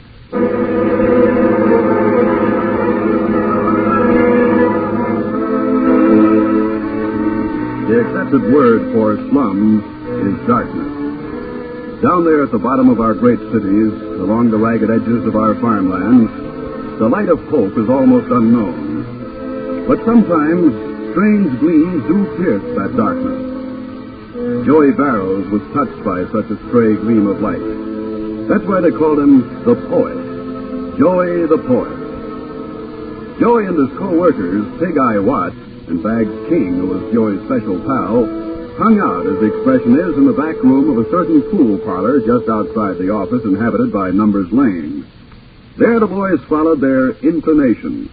For instance, Pig Eye and Bags liked games of chance. Not with some in the pig's eye, you do. Yeah, see? Okay, so I got 5, so I take you anyway. Ah, nuts to this.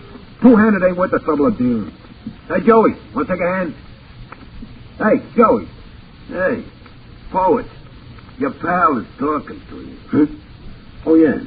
What's on your mind, Bags? You want to get dealt in, I'm asking you. Nah, who cares about cards when you got stuff like this? Give a listen and learn something. This has got real class. This is the forest carnival.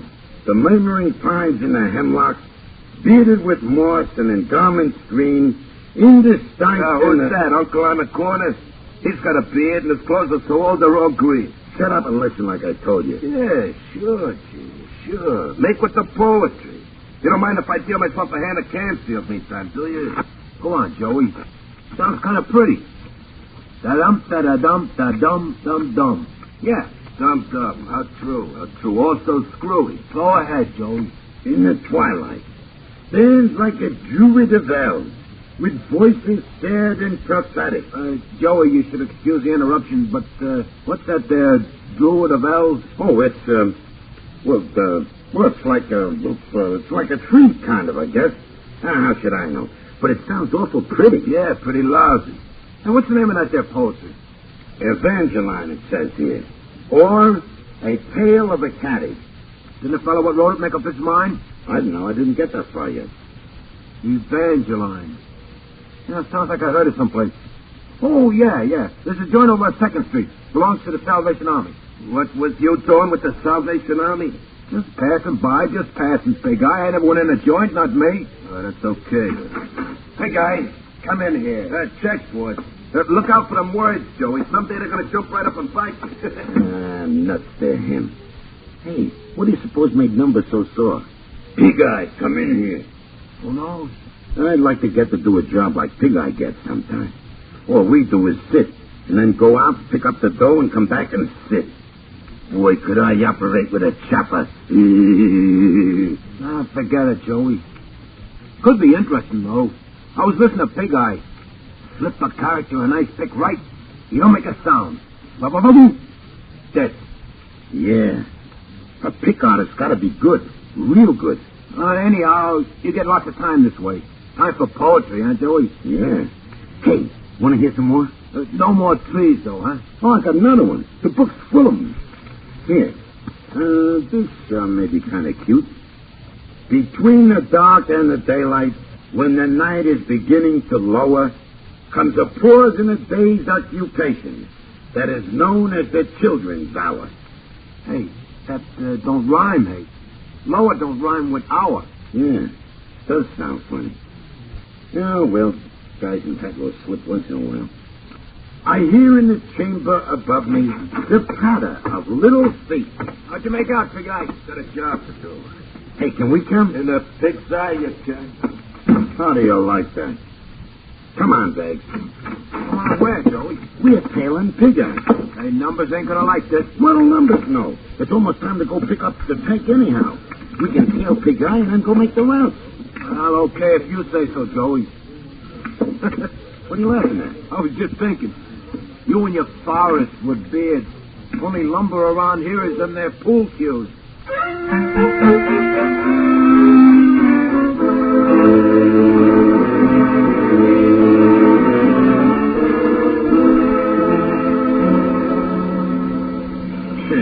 That Pig Eye, he's a cinch to tail. Don't even look behind him. Like he owns the street. He does, too. Nobody around here tangles with Pig Eye. This is kind of on a border, ain't it? What border? With Canada? Nah, you dope. With Slips Lewis territory. Oh, yeah. Just about. Hey, Joe, you see what I see? Oh, so that's where Pig Eye was heading. Who's that he's talking to? Hey, you see that? Looked like the sun on Pig's ship. Nah, he wouldn't. Not in broad daylight. What he did? The guy's lying there. Hey, let's scram out of here, Joey. There'll be cops in a minute. Pig Eye's got guts, that's what. Imagine slicing a church right in the street. In daylight. Are you coming, or do I have to scram along? I was just thinking. Something I was reading yesterday. Tell me not mournful numbers. Life is just an empty something. It ain't numbers will be mournful if you don't scram with me, and now, here? Now! Let's go, Joey, let's go! That power car ain't empty, the law's riding in it. Yeah, okay. How does that lousy thing go again? Life is real as earnest, and something ain't so...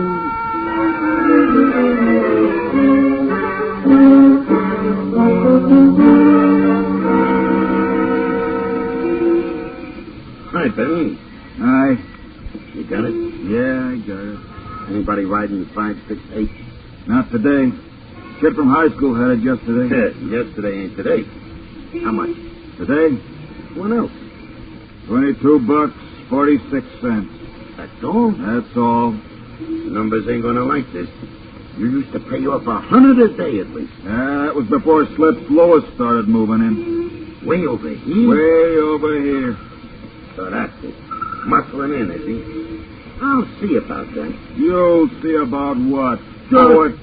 Yeah, what do you mean with that poet? Just you leave it to pal Joey here. I'm going to twist Flip's nose till he hollers. You and who else? You bringing in hoods from out of town? I don't waste good money when we got an organization, see? I'll take care of Slips myself personally when I'm ready. And you keep operating on that line, see? Yeah, sure. And finishing a barrel of cement. Don't you worry. I always take care of my boys. What with? A tombstone with poetry on it? You sell the numbers, see? We'll take care of the rest. That's that. See you tomorrow. We'll let you know where and when.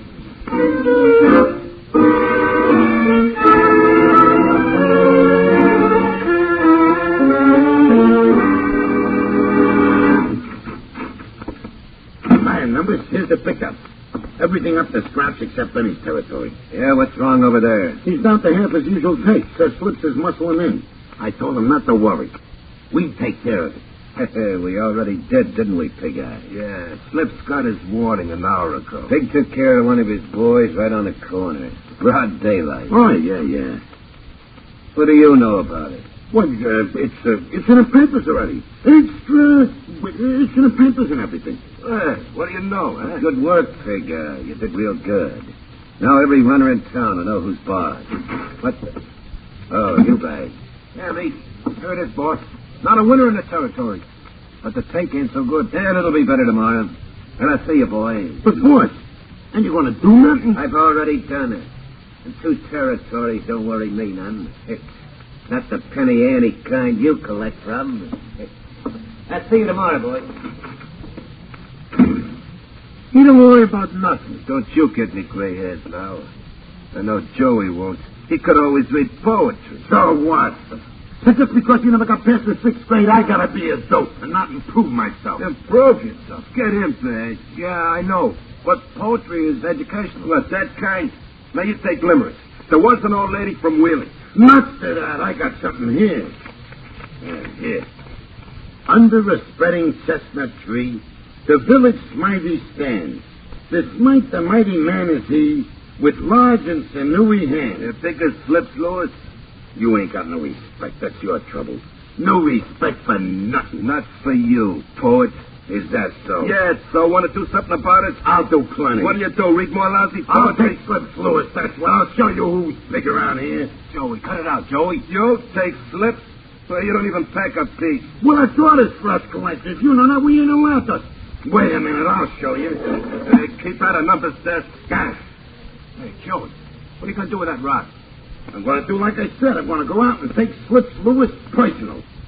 Lewis, here I come.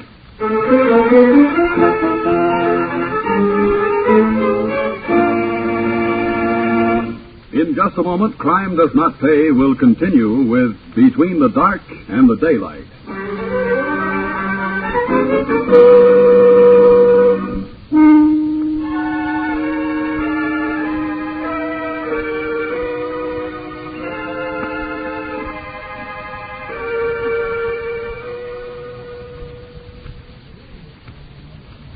Now we continue with Crime Does Not Pay, starring Lionel Stander as Joey the Poet Barrows in Between the Dark and the Daylight.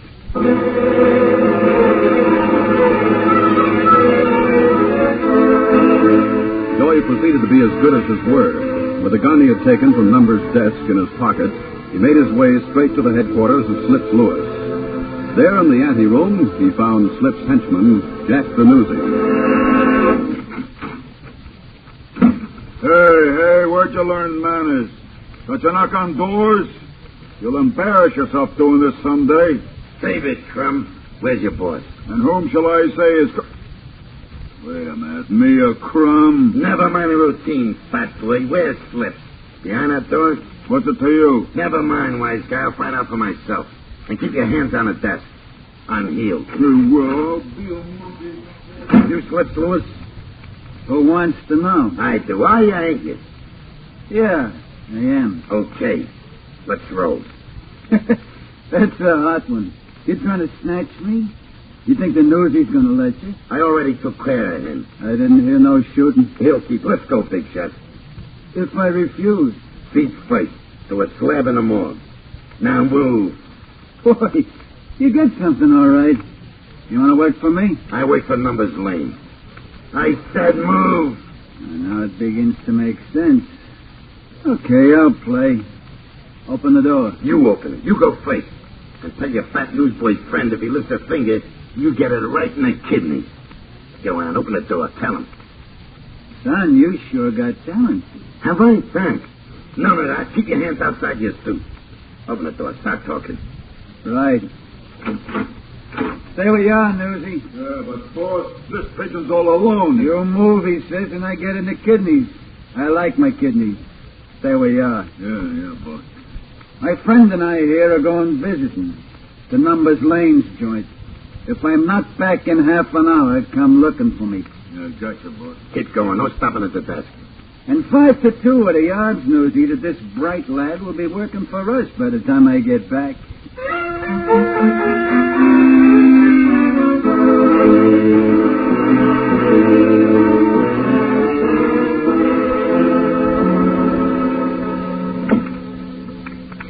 Straight ahead. Slip the door on the back. Nice layout you got here. Oh, Numbers and me, we got it all figured neat. Including... Oh! Enjoyed your trip, jerk. Now give me the gun. Don't shoot me. Don't shoot. I never do my own killing. You said this door. Hey, you in there, Numbers? This is Slips talking, and I got a gun I took away from your goon here. Yeah, what goon? Your boy, you sent after me. Now get this, Numbers. I'm taking over in this town, see? The policy game is mine. So leave my boys alone and you'll live longer. That's all. You won't get away with it, Slip. Don't try coming out, Numbers. Not you or anybody. I'm leaving here with my back to the street, and I'll open up the first head I see. Not try anything stupid, or you'll get it where it hurts most. And here's your rod. I don't need it. Get that dirty chiseler. It's the last thing I ever do. Come in here, Port. Right with you, Port. Just let me get the gun. Well, I brought him here, didn't I? Oh, you stupid jackass. Put down that gun. Okay, Port. Yeah, you brought him here. Half an hour from now, our crowd will be the laughing stock of this town. Slips through us is here and walked out without a scratch. Gee, I never thought about it like that, Numbers. Of course you never thought. What do you got to think with? Poetry? Sit down. Down up there in the corner. Yes. Bags, take the gun. Yes, boss. Now stand over him. He lifts a hand or opens his mouth, give it to him. Right in the belly. You got that? Yes, boss. Sorry, Joe. Okay, baby. That's right, shut up! Yeah. Now then, Pig Eye. What are we going to do with this character? It's up to you, Numbers. Whatever you say. Should I let him live? After what he'd done, practically double-crossing us in a pig's eye. Right. How? The rope, boss? Hey, shut up, I said. No, not the rope. That takes an artist, and what slips on the loose, I need you with me, Pig. Ice pick, dump him in the river, anything you say, Numbers. I tell you what, over to the lake. You know, there's a spot, a big rock. One good shot and he falls in. The current will take him right under that rock. That's what Jersey Jackson got. And he never came up. It sounds good. Who does it? Who else? Yeah. Who else? No, not me. I never killed nobody. Joe is my pal. You know the rules, Bags. When the trigger man goes, his best pal always does the job. Okay. Joey Boy tried to be a trigger man, and you're his pal. Take care of it. With the gun you're holding. And do it tonight.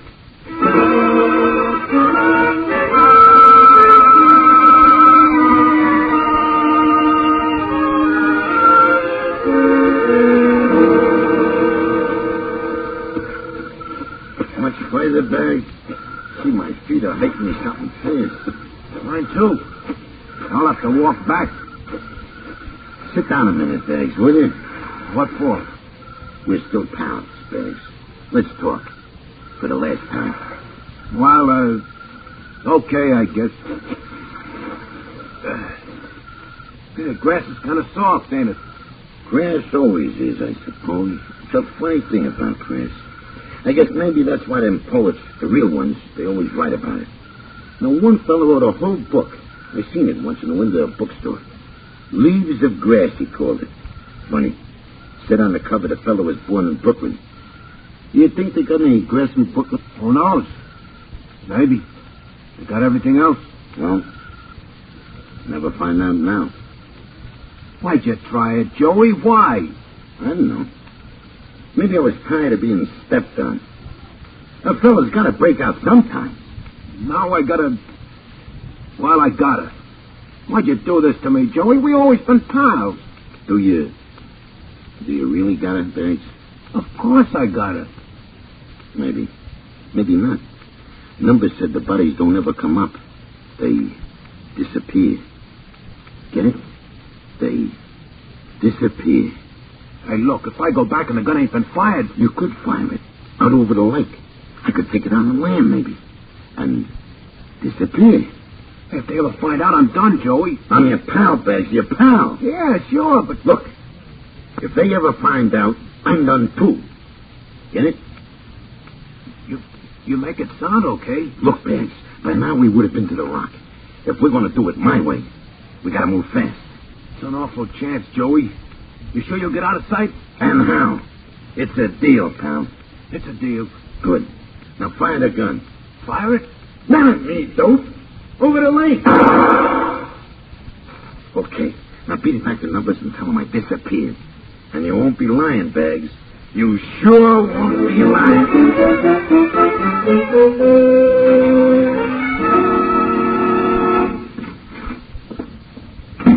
Okay, fella, what's in your mind? I want to talk to somebody.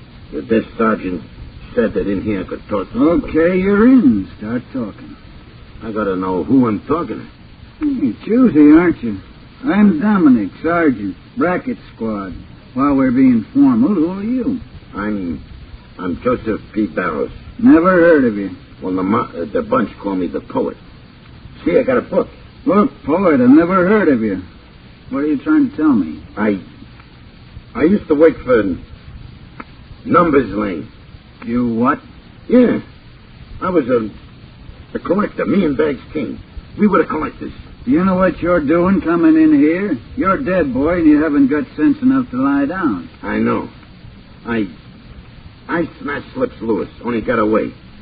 So Numbers told Bags to whack me out, but I talked Bags out of knocking me off. Look, Sergeant, before I say anything, you got to promise me that Bags gets a break. He's my pal. He never did no more than I done. And he's a witness, too. Witness?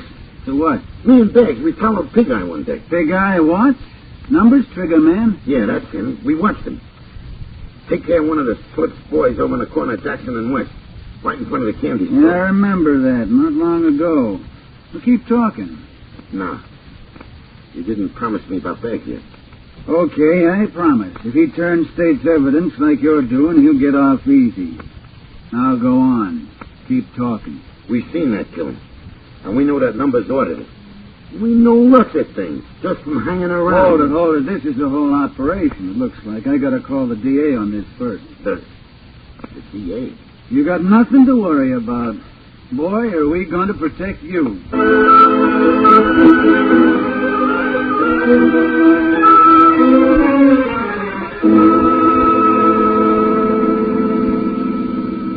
Said the pool hall at Morton Chalmers, Barrows? Yeah, but I still don't see what you made me come along for. I told you, when we raid a joint, we have to take everybody, and they give phony names to point out the ones we want. Save an awful lot of time. Drive it slow down. We'll walk from the corner. All right, let's walk, Barrows.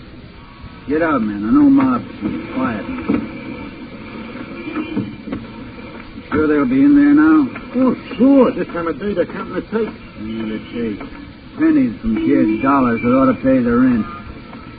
All right, Barrows. No monkey business now. I told you, Sergeant. And you'll have me tell the district attorney, too. I want to get numbers, that's all.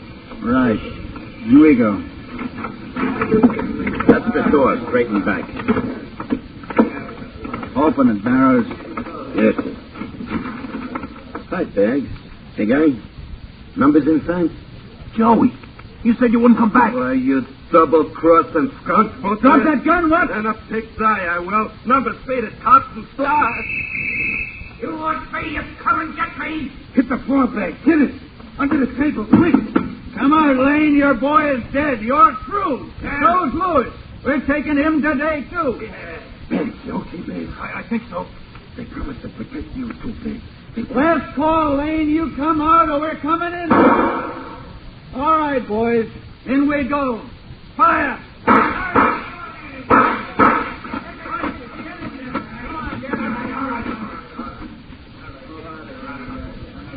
It's safe, babe. They can come out now. Hey, Joey, where they keeping you? Hotel. You move in with me. And hey, guess what? You know that leaves of grass I told you about? Well, the DA give me it for a present. I ain't got very far in it yet, but that Brooklyn fellow who wrote it sure knew an awful lot of words. But we'll have time to study him, Begg. Lots of time. Well, we're going for a while.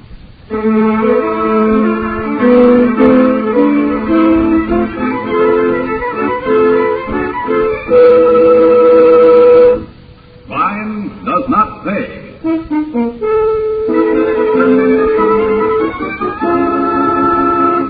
Lionel Stander, who was starred as Joey the Poet Barrows in Between the Dark and the Daylight, will be back with you in just a moment.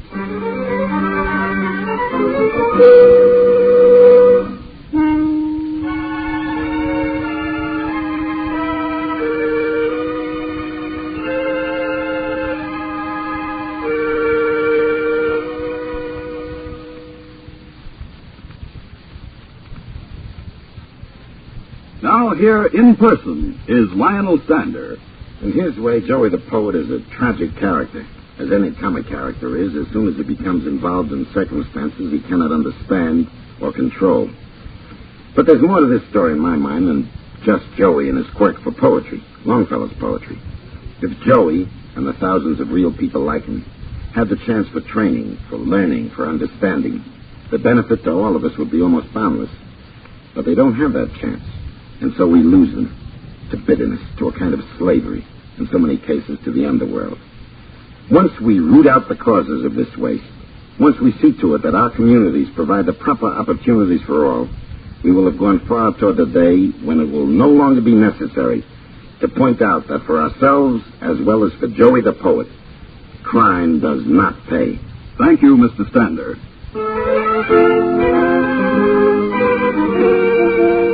Crime Does Not Pay is written by Ira Marion and directed by Mark C. Loeb, with music composed and conducted by John Gard. Technical advisor is Burton B. Turtis. The events, characters, and names used in the story you've just heard are fictitious. Any similarity is purely coincidental.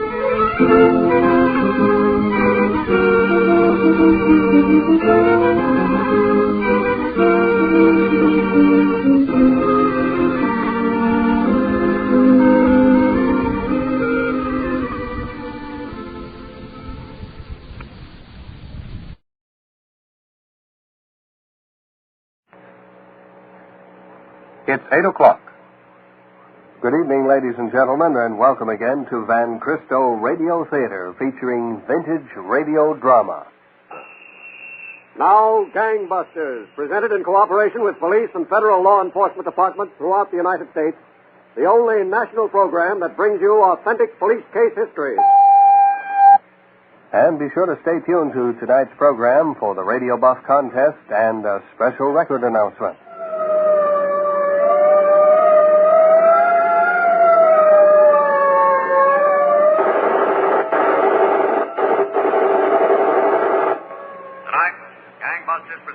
The case of the Bandit brothers who rode a crooked trail of death and robbery over the plains until vigilant and fast-shooting Western peace officers straightened them out.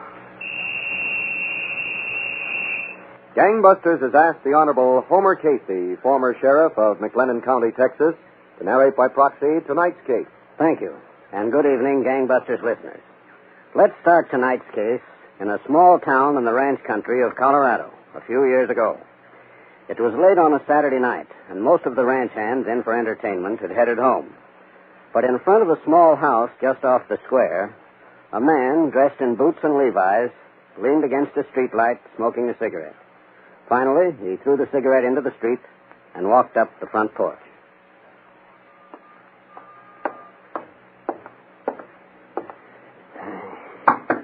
Waiting all night. Come on, will you? Yes, who is it? Me, Randall, open up. Oh, okay. He ain't here. How many times do I have to tell you? But where is he? How should I know where he is? Said he was coming here. Listen, what your brother says and what he does are two different things. You ought to know that by now. Okay, if you see Obie, tell him I went back to tourist cabin. I went back to get some sleep. If I see him, I'll tell him. Good night. Don't forget, it's important. Good night. Who was it, Randall again? Yeah, it was Randall again. Why don't he go home to sleep? That's where I sent him. Some brother I got me.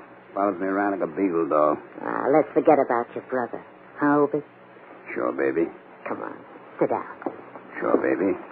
Nice and comfortable. Yeah. Give me a kiss, Obie.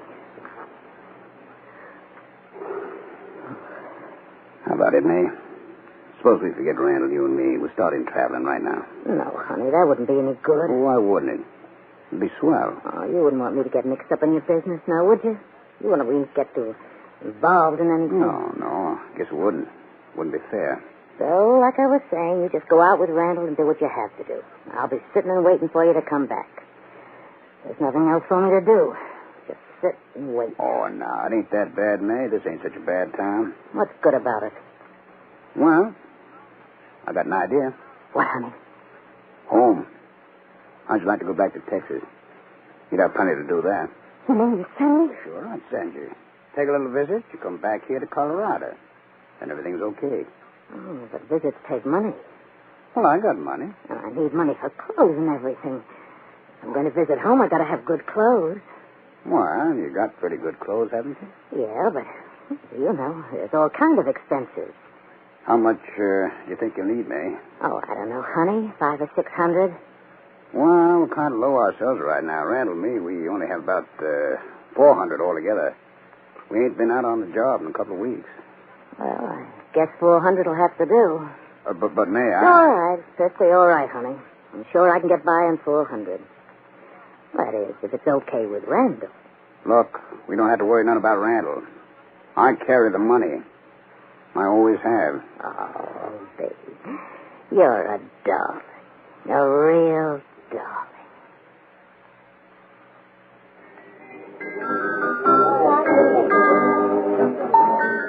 Frank Henderson. Yeah? Telephone. In the booth there. Who is it? Long distance. Colorado. Sometime out there. Okay.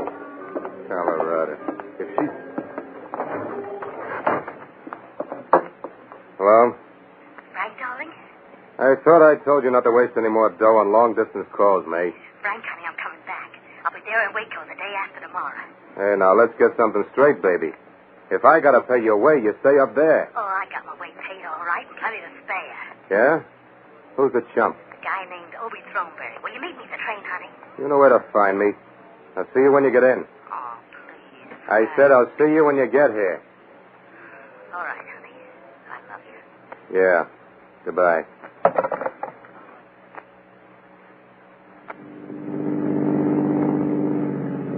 Yeah, but every cent you got to give her. Will you shut up about it, Randall? Half of it was my dough. You could have thought of that. Listen, brother, no, brother. I'd just as soon throw you out of this car as look at you. Okay. And to top it off, we got to put our guns in stoke to buy gasoline. I told you to shut up. Well, okay. What happens now? We got no money. We got no guns. What happens? I'll tell you what happened. Yeah, you tell me. I heard some talk about an old sheep herder lives out there near Hayden. What do we want with a sheep herd? He gets good pay every month. He ain't spent a cent of it in years. Must have a couple of thousand around his shack. Just where'd you hear all this? I heard it. And he's got guns. Well, that's something we can use, all right. How'd you figure on handling them? Easy enough. We start out friendly. We ask if he knows of any work around. Uh-huh. How much money you say he's got? A couple of thousand. Okay. Now, listen. I want my half plus the $200 of mine you gave to me. We'll see. We'll see. Nothing I get it or nothing do. Now, listen, Rand. You get what I want to give you. You understand that? I get what's mine. In a minute, I'll stop the car and let you know what is yours. Okay, go on. Find the sheep herder. Talk about it later.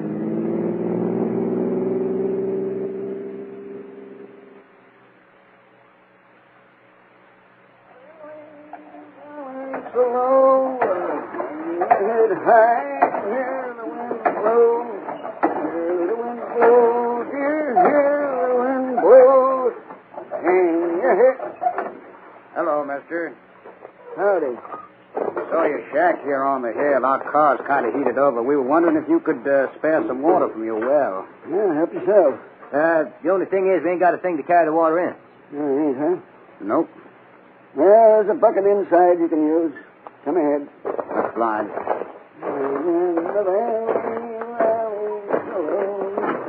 Well, go on in, stranger. Yeah, thanks. There's the bucket hanging. Okay, I'll get it. You boys from around here? No, we're Texans. No, Texans. Yeah, we're looking for work. You won't find much work in this part of Colorado. You don't know any of your friends can use a couple of hands. Sheep men don't have no friends. Rather, a sheep man don't want no friends. Well, you got your bucket, get your water, and don't forget to bring the bucket back. Yeah, we'll bring it back. Thanks. Grab him. Hey, I got it. Turn me loose. Turn me loose. Shut up, old man. Rotten good for nothing prairie dog. Shut up. Now, you shut up. All right, listen to me, old man. Where's your money? You got no money. You got thousands. Let me go. Okay, where's your money? I got no money except what's in my pocket. Well, let's see what's in your pocket. You stay on it. I told you to hold still. Here it is. How much? How much is it? 20. $40. Where do you keep it, old man? That's all I got. Sit him down over there. Come on, old man. Come on, turn me loose. You turn me loose, will you? Now, sit down. There's some rope over there. Get it. Yeah, okay, I'll get the rope. Now, listen to me, old man. Where's your money? You got it. The real money. Where'd you hide it? I ain't got the more. Oh, you ain't. This rope you wanted?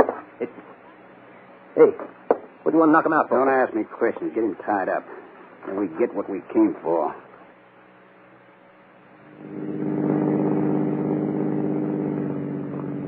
Map says stay on 40 and it takes us right into Salt Lake, over. I don't think I want to go to no Utah. No? Where do you want to go? Back to the tourist camp. Are you kidding? No, I'm not kidding. Might be a wire there from May saying whether she got home okay. She got home okay. She could get any place on $400. We're going back to the tourist camp, Randall. Honest, if we tie up that old man and leave him to die, we'll get $40 and an old rifle. You got to see if there's a telegram, and the thing we should be doing is getting out of Colorado as fast as we can. We'll get out. Don't you worry about it. What else is there to worry about? Now, listen, Randall, I told you not to give me no trouble. Now, don't. How could I give you any more trouble than we got? Go on, get your telegram. Then let's get out of this state while we still can.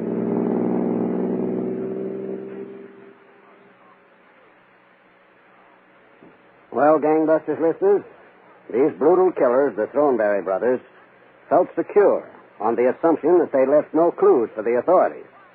But when they left their victim to die, the most important clue of all they took with them.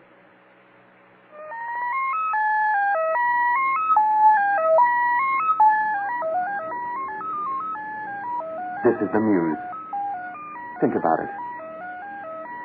The Muse composes and plays music for you. Instantly. Limitlessly. Think about it. The Muse is a computer. A portable computer about the size of a small TV set. You don't have to know about computers to play. You don't even have to be a musician. You just have to need a new adventure, a new experience in self-expression. Most of the music you'll make with the Muse has never been made before, until you.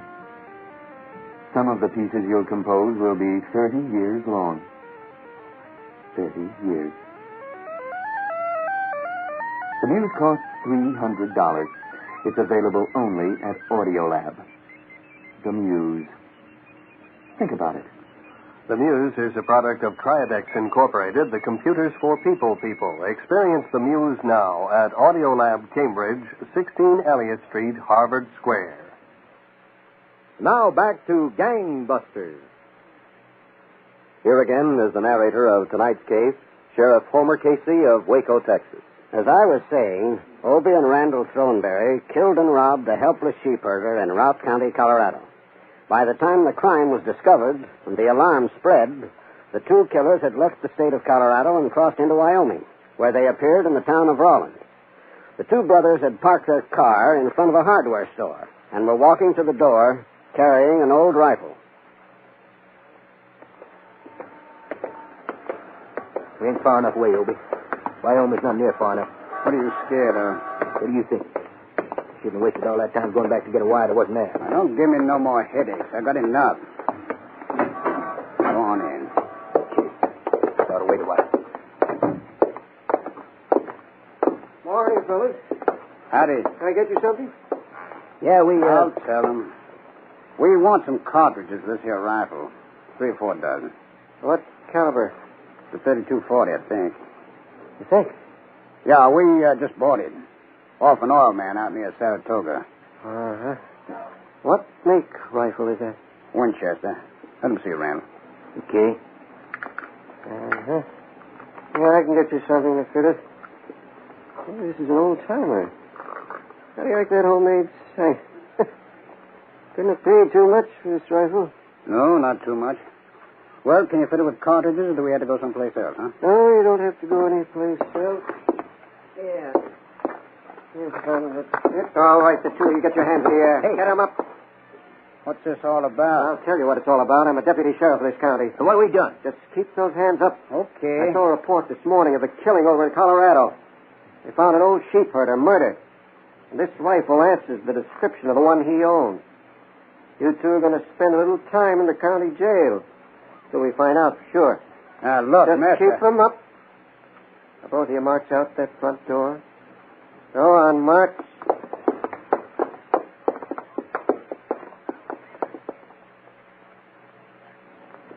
Well, Gangbusters listeners, that rifle was identified as the one taken from the murdered man.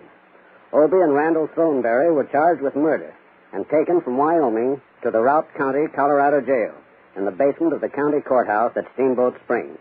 A few weeks later, while they were waiting their trial, the two brothers were in their cell. Randall, on his cot, was reading a magazine as Obie walked over to him. Randall. What? Give me that magazine. I'm reading it, can't you see? You had it long enough. Give it here. Listen, I had enough of your bossing around. You see where it landed, don't you? I want that magazine. Why don't you go read the letter you didn't get from me? That's enough, Randall.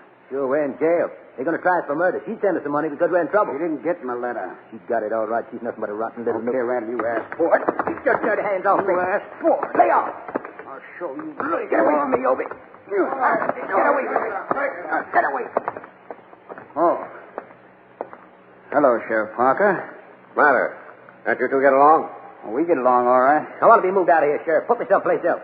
Well, we're all right, Sheriff. Just a little family argument. Now, listen, Obie. Everything be okay. Believe me, Sheriff. Okay, boys. Don't give me any more trouble. We won't, Sheriff. What's the idea, Obie? Now, listen. Whatever's between us, we can settle later. Just figured out how we can get out of here. Yeah? How? We start a big fight. The sheriff will come in to break it up. I'll grab him. You slug him. Yeah, but how we get outside? 2 deputies are going out on a call. I heard them leave. The sheriff's all by himself. All right? Yeah, guess so. Then let's go. Give me that magazine. Lay off! Lay off me, will you? Magazine, give it here. Come on, give it here. Lay off, Obie. I'm going to kill you. You just try. Let me loose. I'll show you. You know who. Okay. Break it up. I'll turn him loose. Jump him, Obie. What are you doing? Let's go. Yeah. Again. Hit me. Yeah. He's out. Let's look for his car keys. Got a 45 automatic. Good. And some money. Here's a roll of money. Yeah, and his car keys. Let's get a move on. Now, wait a minute. Come on, if we're going. Those deputies won't be back for a while. We'll lock him in. Lock it with the key. No need to. Snap lock. Go on. Use the parker's car right out in the yard there. Okay. But listen, Obie. What? We ain't going to Texas. What's the matter with Texas? Because if you go to see May, we'll wind up right back here in the jailhouse. Texas is an awful big place. We'll settle it later. Let's get out of here first. Come on.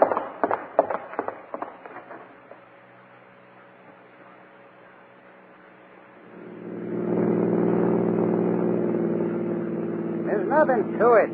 We got a fast car. We got good guns. We walk in and take their money, and then we head back towards Dallas. We ought to head out of Texas. I didn't want to come back to Texas in the first place. Well, we're here. You know, I'm beginning to think something. What? You didn't drag me down this way to pull no job at all. You drug me down here so you could see May. Okay. I drug you down here so I could see May. What are you going to do about it? We're going to get this settled right now. You bet we are. Go on, get out.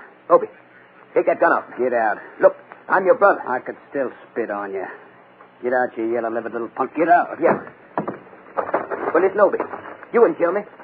Wouldn't I? You need me. You need to work the way we've been working. I'm sick. Sick of your yapping. Go on, walk. Yeah, but you need me, Obie. That's what you think. I'm going to the town of West. Jack Bush is just itching for the chance to join up with me. Now, walk. Listen, Obie. Walk.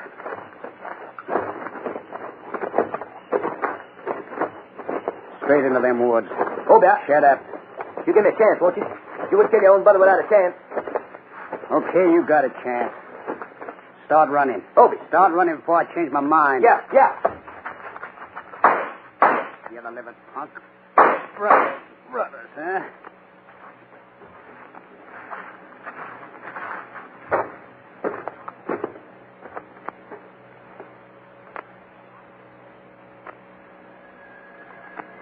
Answer that, will you, May? Sure, Frank. Right away.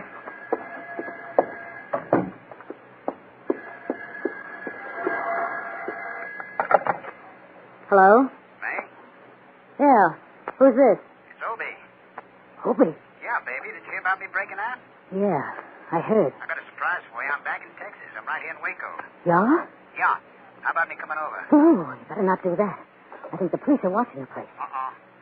Well, where can I meet you? Look, you know that chili parlor over in West? Yeah, I know it. Well, we'll make it there. How's 3 o'clock? Okay, I'll be there. I missed you awful, baby. When you didn't answer my letter from the jail. Listen, Obie. Better not talk on the phone too long. Yeah, honey. 3 o'clock in West. Goodbye. Who is that on the phone, May? Nobody, Frank, honey.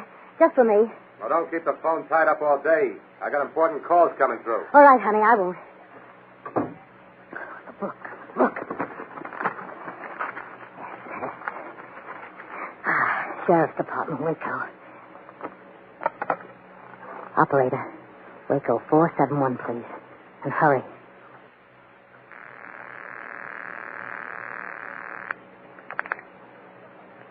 Sheriff's Department, Waco. Sheriff Casey speaking. Look, you want a tip? What kind of a tip? You ever hear of Obie Throneberry? You'll have to speak up louder, lady. I can't talk any louder. Obie Throneberry. They want him in Colorado for a killing. What about him? He's going to be in West, 3 o'clock at that chili parlor. Ellis's. Who is this talking? Never mind who. I did you a favor. Ain't that enough? Well, that's that. We'll return for the finale of tonight's exciting episode of Gangbusters in just a few moments. But right now, how'd you like to be able to turn on some of the great moments in radio whenever you chose? Moments like this. What evil lurks in the hearts of men? The shadow knows. Yes, sir, one of the most famous characters from the golden days of radio.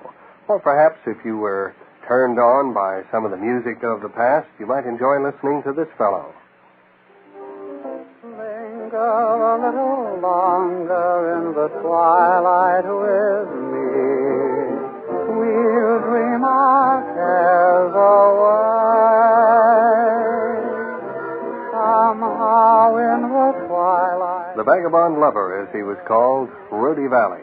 There are so many great moments in radio available to you through a special collection of records that Van Cristo is offering for the special price of just $3.98 each. You can choose from Great Moments in Radio in 2 volumes. Jack Benny is your narrator in some of the marvelous times that were spent by families all over America before their radios are recreated in actualities on these recordings.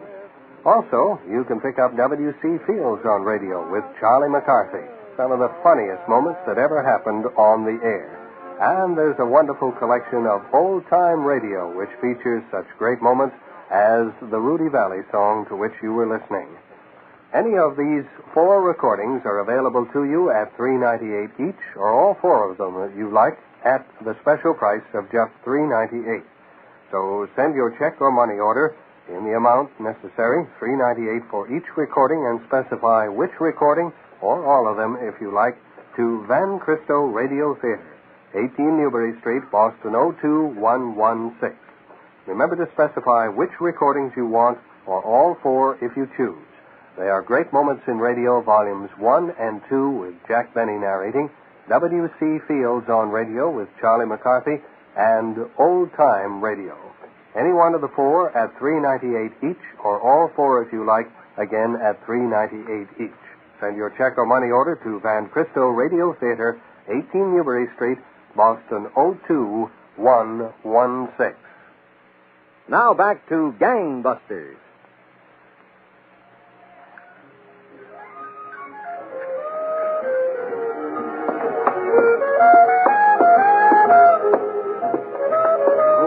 Sheriff Casey.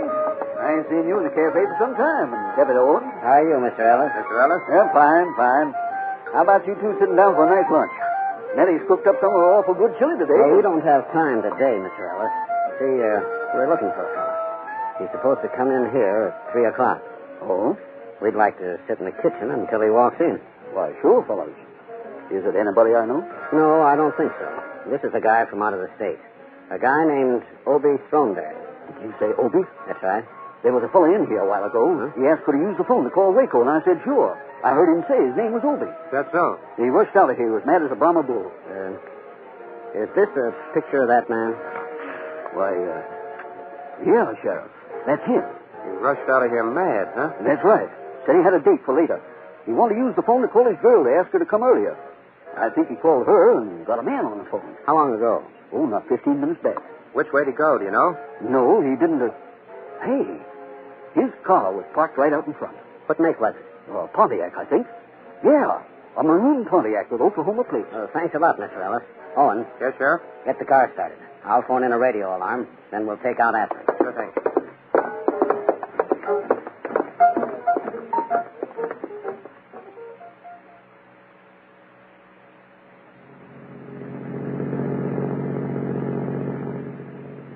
You don't look too good, Mark. You might have taken out the other way. Well, maybe one of the state highway patrol cars will spot him up the line. Maybe. But I'd sure like... Sheriff. Yeah, I see him. That's the car, all right. Yeah, Oklahoma plates and everything. I'll try to get up to him. That won't be hard. He's all alone. I'll give him the siren. Why not hold it a few seconds, Sheriff? You still might be able to pull away from it. Yeah. Siren now. Picking it up. We'll stay right with it. Might be too fast for us. I'll keep on top of him. You try a shot. Try again. You got him. He's going in the ditch. Hold on. Come on. Watch him. He's got a gun. Yeah. Drop that gun there. It's dropped. Let's get him.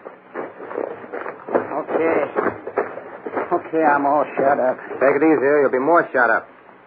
It's just his hand, Sheriff. I tell you, I'm all shut up. I'm dying. You're not dying, Thornberry. Not yet. Come on now. Get out of that car. Yeah. All right. We got to get you in shape for that nice long trip you're going to take. That trip all the way back to Colorado. Now go on. Walk to the car. Didn't you hear the sheriff? He said walk.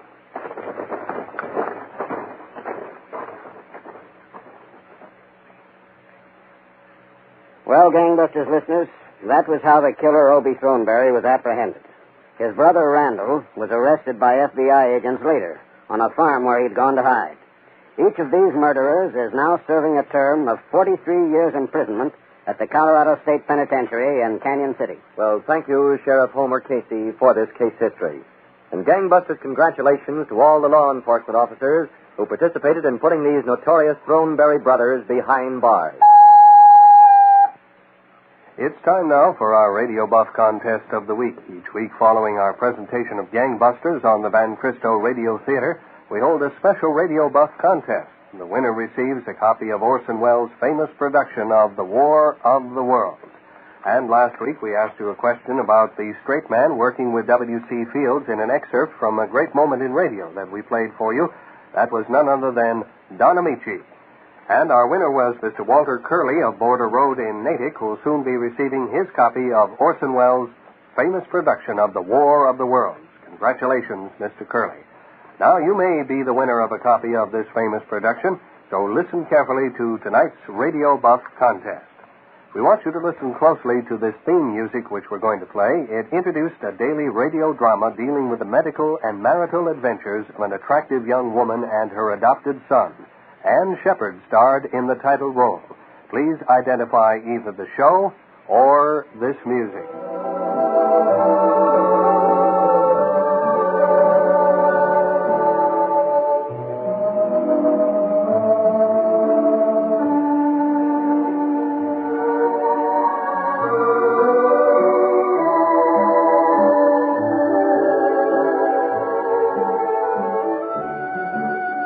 Tell us either the name of that music or the name of the show for which it served as the theme, a show starring Ann Shepard in the title role. Mail your answer before this Tuesday midnight to Radio Buff, Van Cristo Radio Theater, 18 Newbury Street, Boston, 02116. One winner will be drawn from all correct entries. The judge's decision is final, so mail your answer now to Radio Buff, Van Cristo Radio Theater, 18 Newbury Street, Boston, 02116.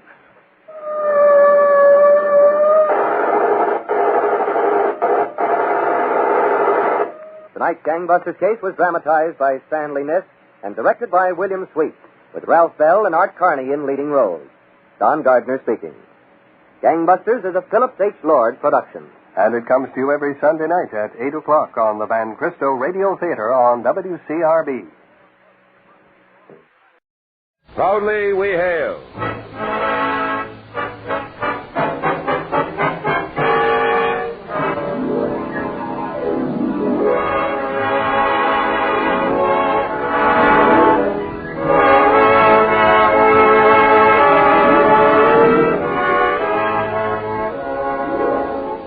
From New York City, where the American stage begins, here is another program with a cast of outstanding players.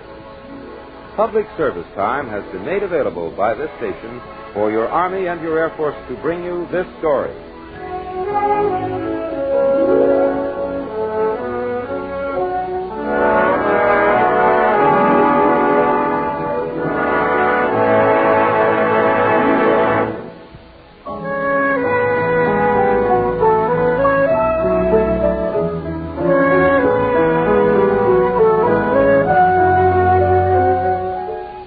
Two American whacks on leave in Paris.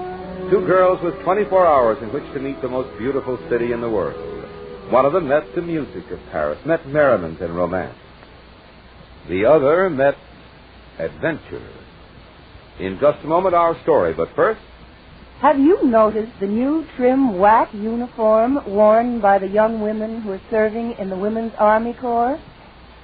This new uniform not only stamps the wearer as being smartly dressed, it also indicates that she is doing her part to keep America strong. If you're a young woman between 18 and 34 and can qualify, you are urged to do your part in making unity, strength, freedom a reality. Go to your nearest United States Army and United States Air Force recruiting station and enlist in the Women's Army Corps today. Remember, you'll be doing your part in keeping America strong. And now your Army and your Air Force present the Proudly We Hail production, Once Upon a Leave.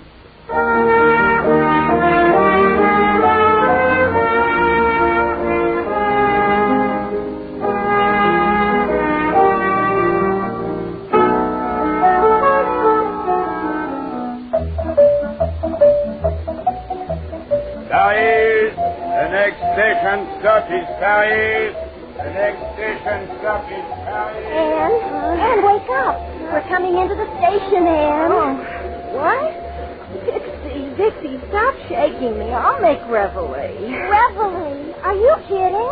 Anne, we're in Paris. Paris!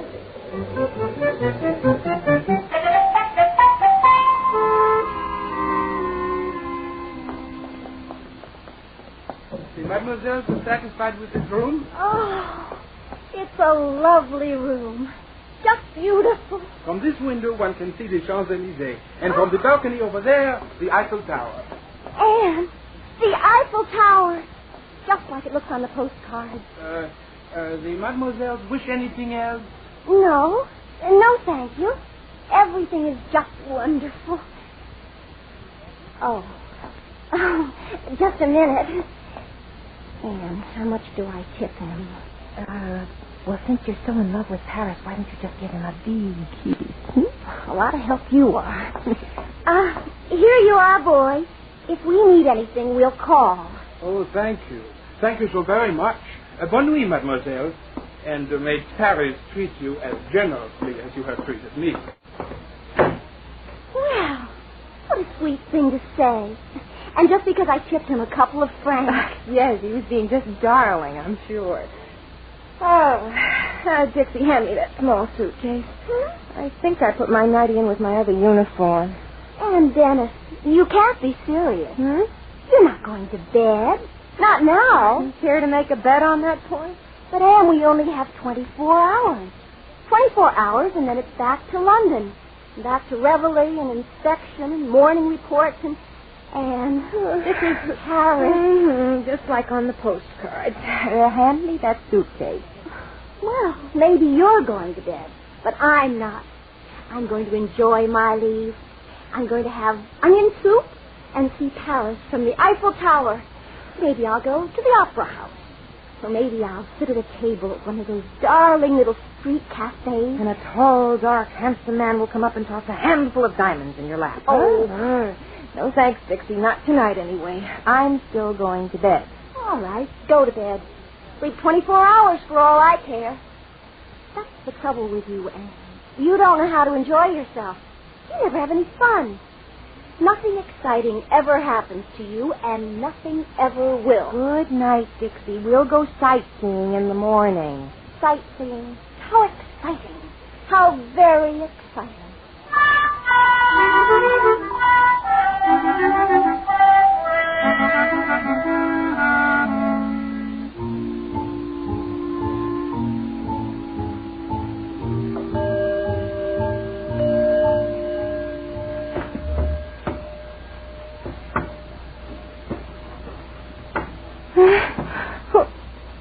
'Who is it?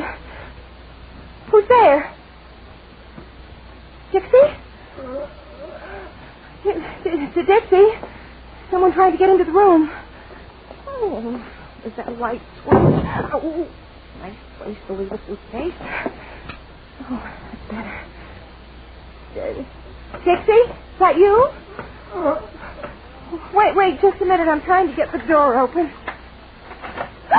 What do you want? Why have you been trying to get into my room? Valjean. Chased. Valjean. All good tonight. They go tonight. Tonight? What goes tonight? What are you trying to say? Please. No. Please. I did not know. I did not know. Oh. Blood. It's blood, the back of his shirt. Soaked in blood.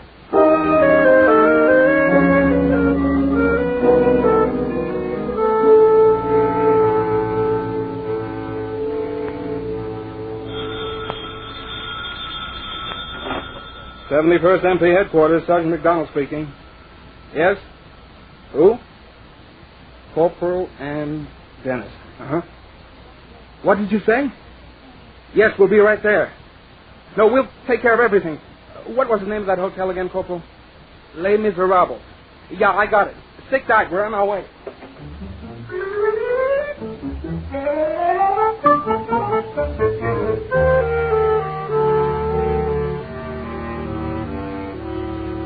This is Lieutenant Gordon, Corporal. How do you do, Corporal? And maybe you'd better tell him exactly what happened. Well, I was in my room asleep. I was suddenly awakened by somebody knocking at the door. I thought it was my roommate. I opened the door, and a boy stumbled into the room. It was the bellhop who had carried up our bags this afternoon. He tried to tell me something. Can I get you some water, Corporal? No, I'm all right. He tried to say something, and then he suddenly gave a sort of choked cry and fell to the floor at my feet. I looked down, and the back of his shirt was soaked in blood. I didn't dare touch him, but I'm sure he was dead. Oh. I think you better take us up to your room now. Yes, it's this way at the top of the stairs. Oh, Sergeant, go through the downstairs and see if you can collect the owner of this place. We'll go on up.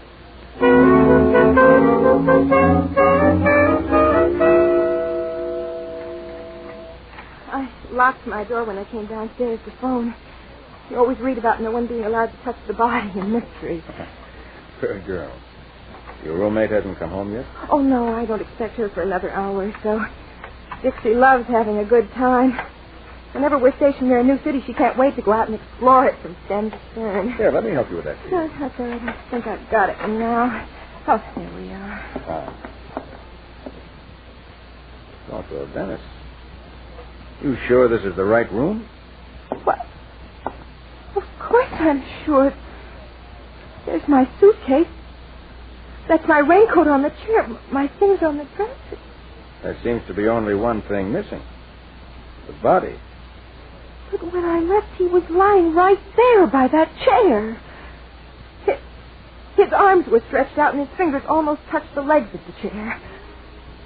Lieutenant, you must believe me. There was a boy in this room and he was dead. I saw him die. You said the back of his shirt was blood-soaked. Seems strange that there wouldn't be any stains on the rug. I don't understand it. Look, you certainly don't think that I'm trying to play a trick on you. And it just couldn't have been a dream. It was too real. It was much, much too real. Well, I think you better come down to headquarters with me, Corporal Dennis. We'll make a full report of exactly what has happened. Yes. I'll get my coat, Lieutenant.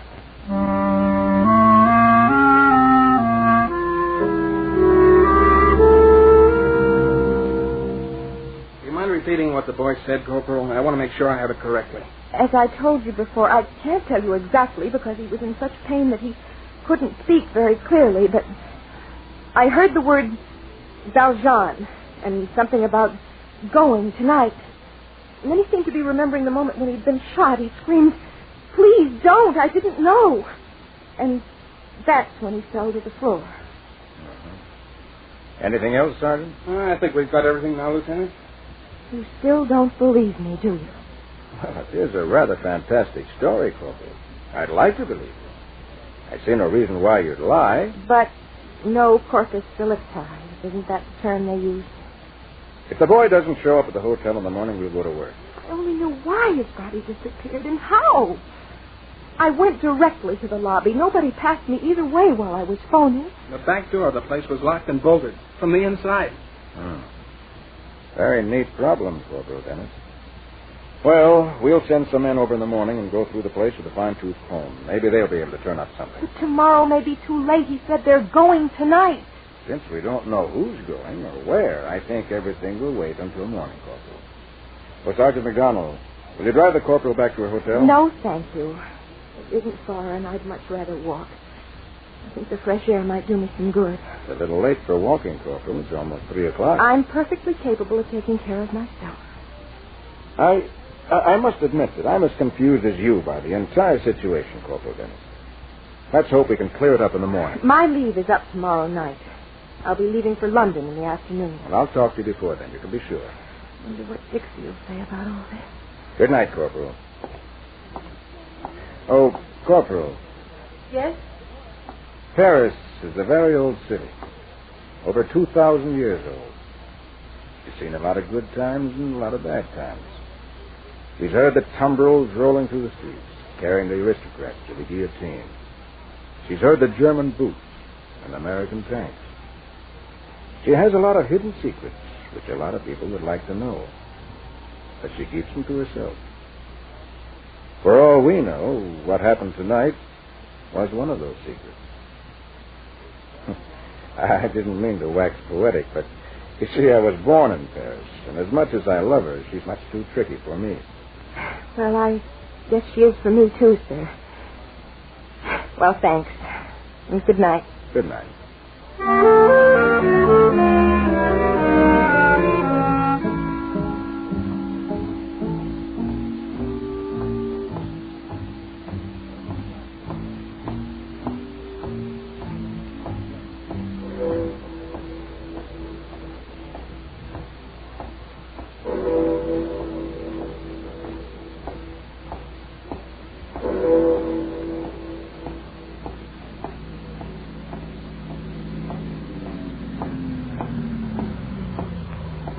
Mademoiselle?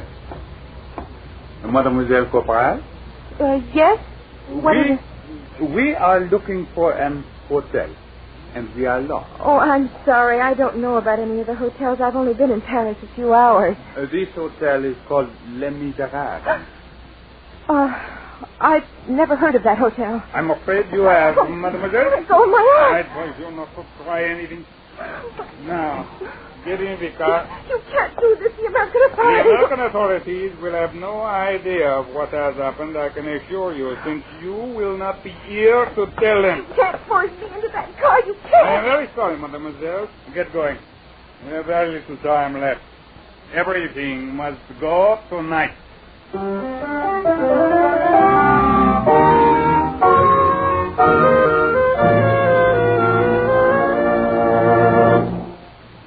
You are listening to the proudly rehailed production of Once Upon a Leaf. We'll return to our story in just a moment.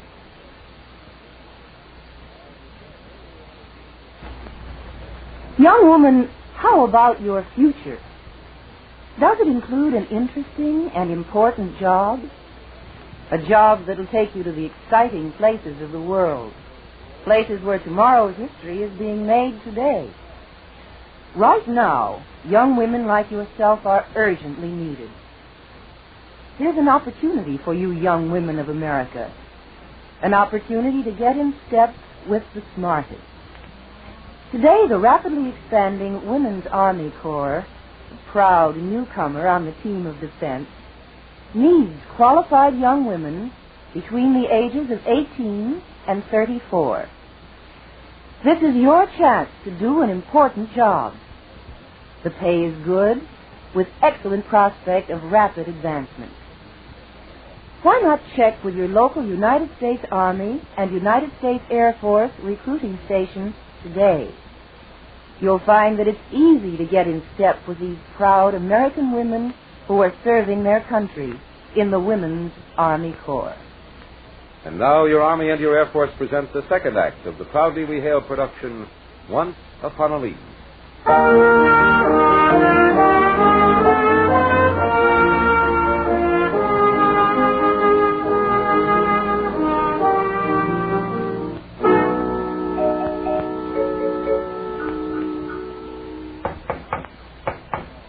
Yeah, come in. Lieutenant Gordon, sir? Something on your mind, Sergeant? It's about that girl, Lieutenant, the whack corporal. Oh, yeah? Well, I've been thinking about what she told us. About the body and all. I have too, Sergeant. She seemed like such an intelligent girl. I just can't believe she just dreamed up the whole thing. And was trying to pull a gag on us. No, I don't either. I'm a little worried, Lieutenant. I think I should have gone back to the hotel with her. Maybe hung around the lobby until morning. For all we know, the murder she told us about may be just the beginning of a lot of trouble. Even danger to her. Suppose we check the hotel and make sure she's all right. Well, she left me the number. It's on this slip of paper. All right, let me have it a minute, will you? This is Lieutenant Gordon. Will you get me a hotel called Les Miserables? The number is Élysée, 4587. Yeah, hold on. There's something so fishy about this whole thing. What happened to the body? How was the boy killed, and why? Well, at the moment, Sergeant, I'm more concerned about Corporal Dennis. She's our responsibility. The murdered boy belongs lock, stock, and barrel to the French police. Oh, yes, hello. Les Miserables? Well, this is Lieutenant Gordon, 71st MP headquarters. Has Corporal Dennis returned to the hotel? Oh, how long ago? Oh, fine. No. Don't disturb her now. I'll call again in the morning. Thank you. Oh, she came in about 10 minutes ago. Went directly to her room. Well, that's one worry off our shoulders, then. Say, Lieutenant, have you got a copy of Les Miserables I could borrow for a little while? Yeah, I believe I do. Wait a minute. Please. Right here for a minute. Yeah. Here's an English translation. A condensed version, but it'll give you a whole story of the whole book. Why, what's on your mind? Nothing much. Just a little idea. Let me look through that story. I want to find out a few things about Les Miserables and this joker, Valjean.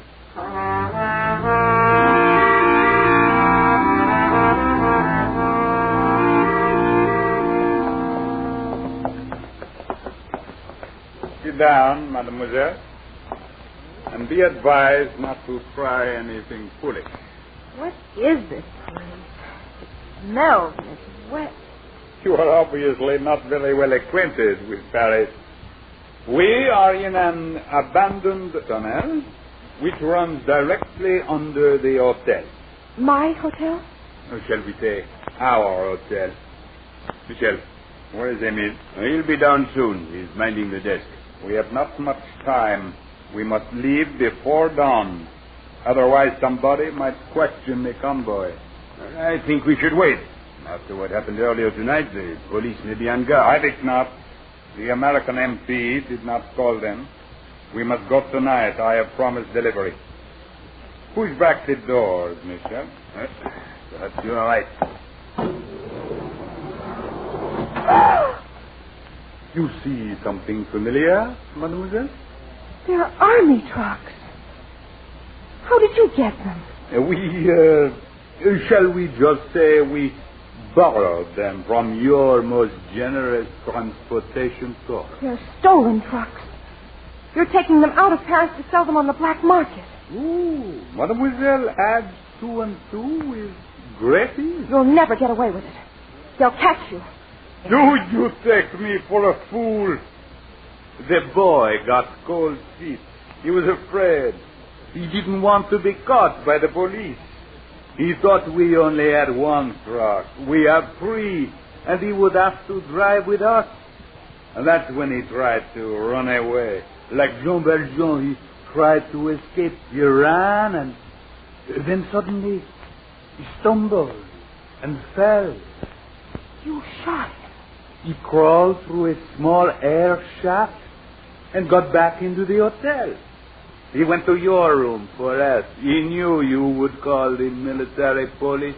And while I was downstairs, you carried his body back through the shaft and changed the rug with the bloodstains. And we will dispose of it and the body when we reach the outskirts of Paris.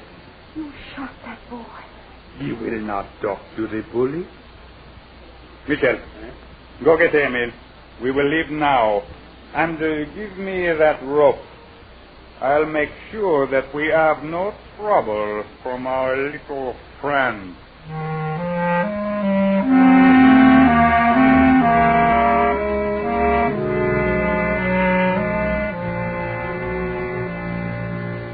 Everything is understood. I will drive the first truck. I will keep our guest with me in the front seat. If we should pass any American MPs, they will think we are authorized civilians and that the corporal is in charge. And, mademoiselle, do not be so foolish as to scream. You want me to take the second truck? Oui. And Emile the third. Stay very close, within 40 yards. I will take us through the city and on the road to Lyon. Our rendezvous is at 8 in the morning, 700 kilometers from the village of Boulège. It is 3:45. We will leave now. Emile is ready. Start your engine and let them warm up. You are comfortable, mademoiselle? Now we will go. When the MPs find I haven't returned to my hotel. That will not be before 10 or 11. They called. And Emile informed them that you were sound asleep. He is so considerate. My roommate was... And she is sound asleep, too. If I could... Mademoiselle, sit still. We're moving off. Follow me closely through the tunnel.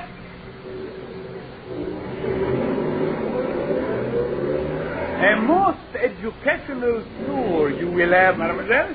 It is as though we were stepping back through the years to the time of Les Miserables.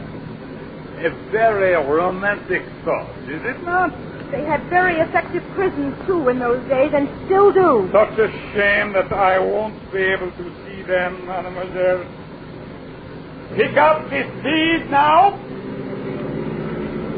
In just a few minutes, we will be out the tunnel and into the open street. And then, let go of that wheel, you fool. Pull up, or I'll turn us into the wall. Let go of that wheel, or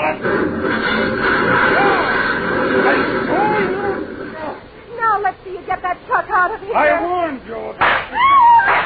Keep your head down, Corporal. Those other jokers may be armed, too.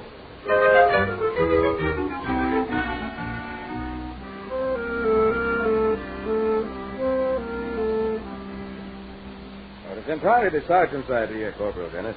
He thumbed through my copy of Les Miserables and decided there must be a tunnel under the hotel. Then everything was simple.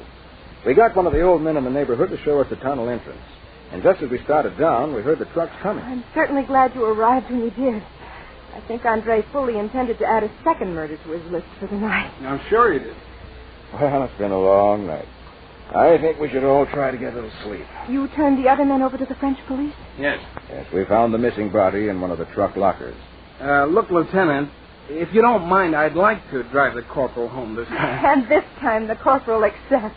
There's nothing like a nice, quiet 24-hour leave in Paris.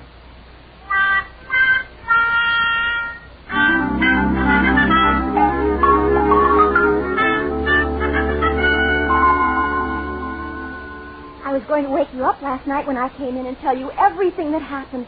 But I was so tired I just fell into bed and dropped Come on, off. Dixie, it's 2 o'clock. Our train leaves in an hour. Oh, Anne, I had the most divine time. If only you could have been with me. I went into the Red Cross Columbia Club for donuts and a sandwich, and I bumped right into a boy from my hometown.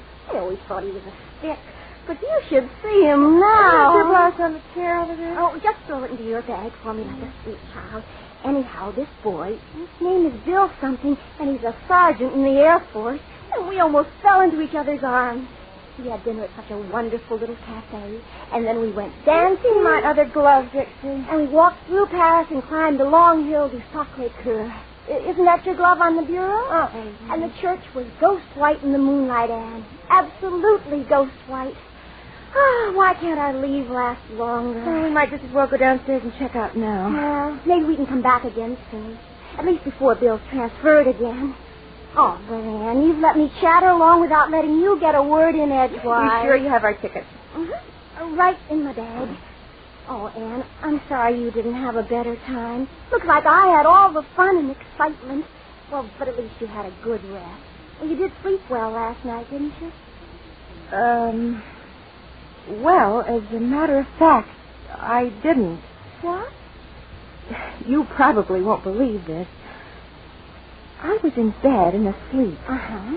It was around 2 o'clock, and I suddenly heard somebody knocking on the door. No. I got up, opened it, and... Oh, skip it. Let's go get a taxi for the station. Of course, if you don't want to tell me what happened, you don't have to. I was just interested, that's all. It was nothing, Dixie. Believe me, nothing at all. Come in. Hi, Anne. Oh, Sergeant. Can I give you a lift to the station? Anne? Are you sure nothing happened last night?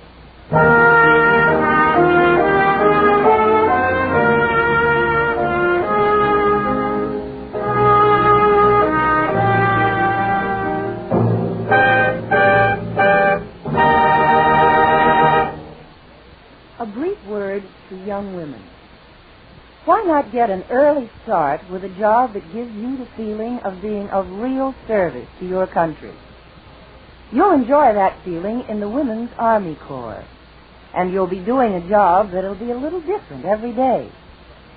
You'll be getting the finest technical training in the world in the career field in which you are best qualified. So don't let opportunity pass you by.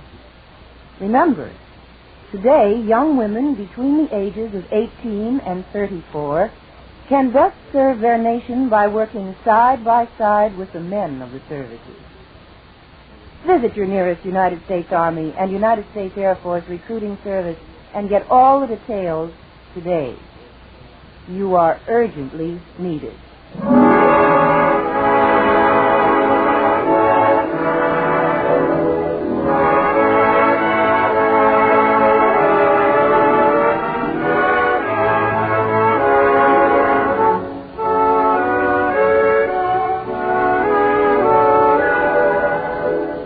This has been another program on Proudly We Hail, presented transcribed in cooperation with this station by the United States Army and the United States Air Force Recruiting Service. This is Kenneth Banghart speaking and inviting you to tune in this same station next week for another interesting story on Proudly We Hail.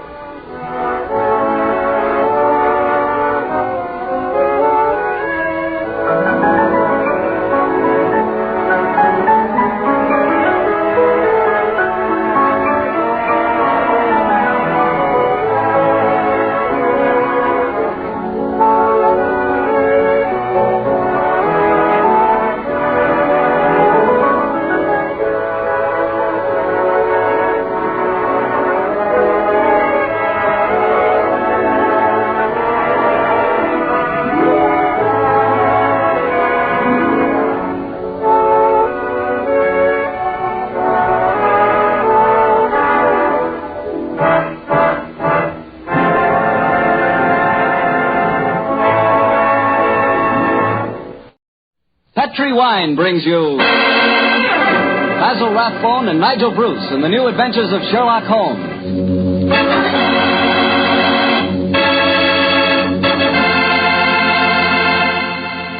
The Petri family, the family that took time to bring you good wine, invite you to listen to Dr. Watson tell us another exciting adventure he shared with his old friend, that master detective, Sherlock Holmes. And I know that Dr. Watson will agree with me when I tell you that the best way to begin a good meal is with a glass of Petri California Sherry. Before you sit down at the table, pour yourself and your family a glass of Petri Sherry. Try it. There are many ways to tell a good wine, by its color, its aroma, and its flavor. On every count, Petri Sherry is outstanding. The color of Petri Sherry is a clear, deep amber. Perfect. The aroma? Well, Petri Sherry is as fragrant as a bunch of dew-covered grapes picked in the early morning. But most important to you, and to me, is the flavor of Petri Sherry. We want a wine that tastes good. And believe me, you couldn't ask for a more delicious wine than Petri Sherry. And just to make sure you get a wine that's exactly the way you want it, Petri makes two kinds of sherry, the regular and Petri Pale Dry. If you're not sure which you like better, why not try them both? Don't buy one, buy two. Just be sure you always buy Petri Sherry.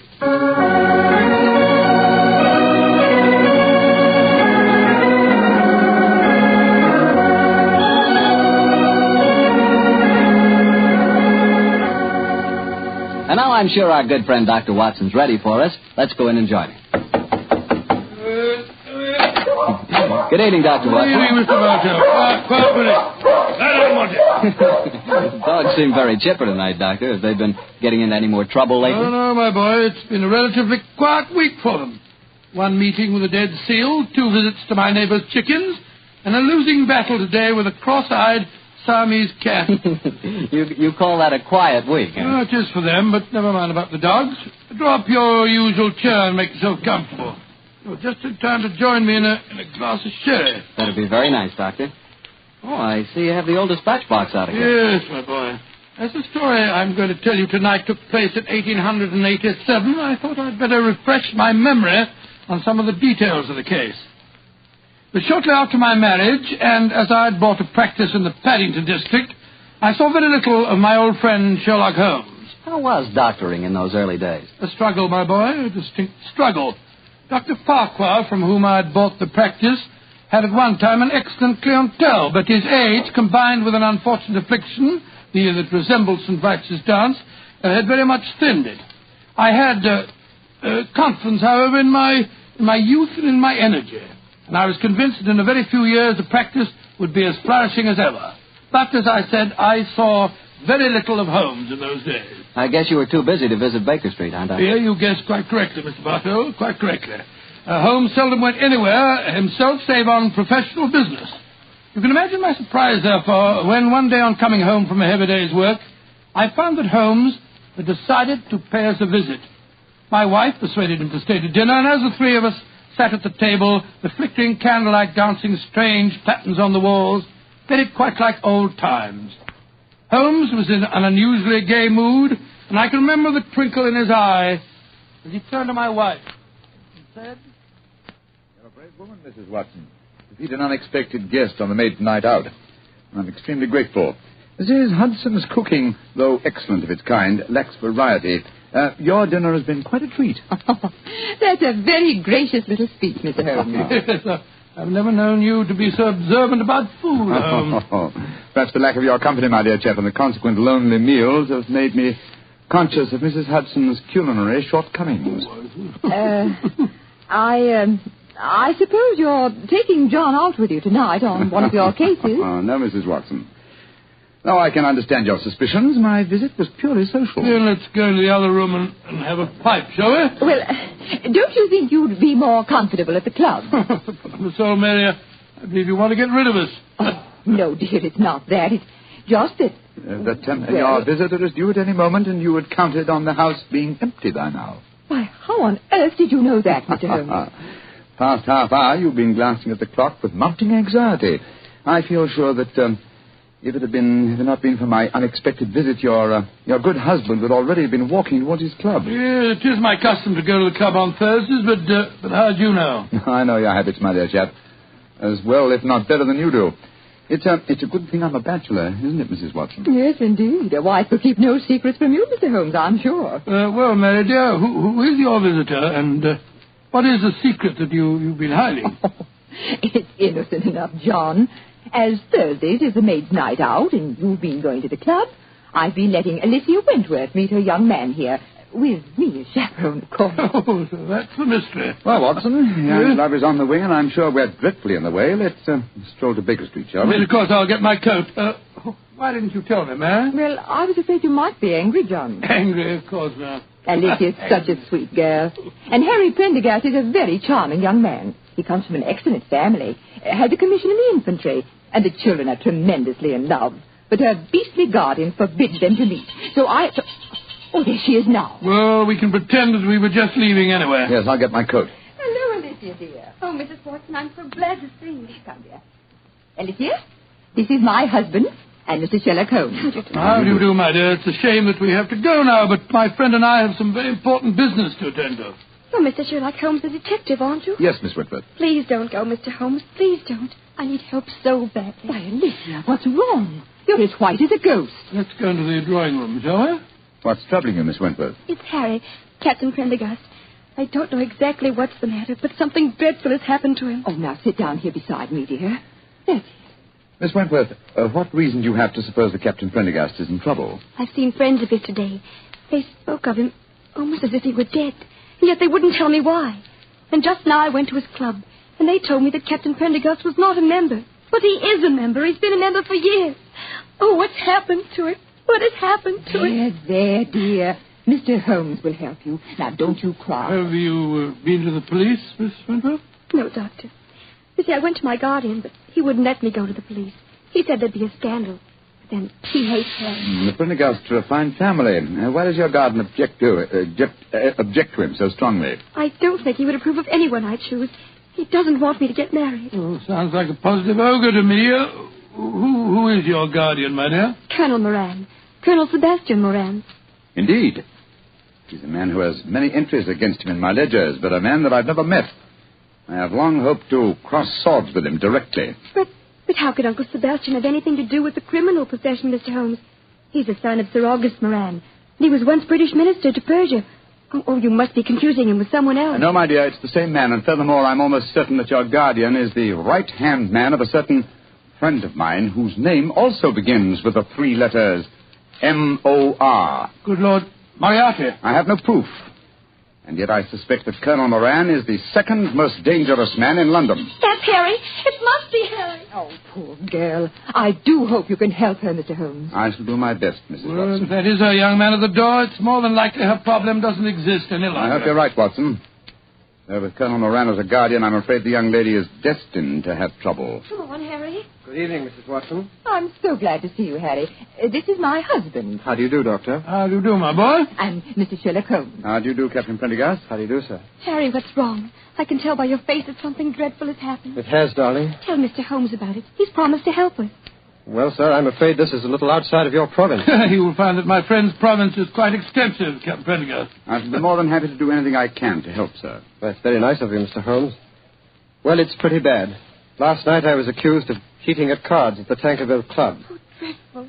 Of course, I don't have to tell you that I didn't cheat, but the evidence was dead against me.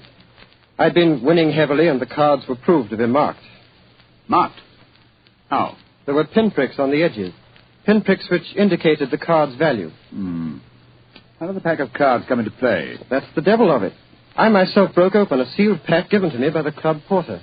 And I swear that was the pack that was later found to be marked. Was everyone searched? Yes. But they found a new, unopened pack in my pocket. The obvious implication being that you had substituted the marked cards, of course. I can see what happened.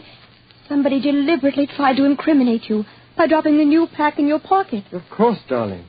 But what I can't understand is how the marked pack was introduced into the game. Were there any other cards found in the room? None, Doctor. The Tankerville, eh? Colonel Moran is a member of the club, isn't he? Yes, he is. Uncle Sebastian uses it all the time. He was present at the game last night, Alicia. Oh, Harry, now we're worse off than ever. If he thinks you cheated at cards, he'll never let us get married. Now, don't worry, Alicia. I'm sure that Mr. Holmes can find a way out of this. I'm afraid it'll be too late. I couldn't marry you now, Alicia. What do you mean, Harry? But they forced me to resign from the club. That's a bad enough disgrace. But I know there's worse to come. You see, I was expecting my promotion to major any day. Now it'll be a miracle if I'm not cashiered from the regiment. What kind of a life can I offer you? Harry, you're talking absolute nonsense. I think, Captain Prendergast, the next step is obvious. We must remove this apparent stain on your character. But how? Miss Wentworth can stay here with Mrs. Watson. The doctor and I will drive over in a cab with you to the club and see what can be done.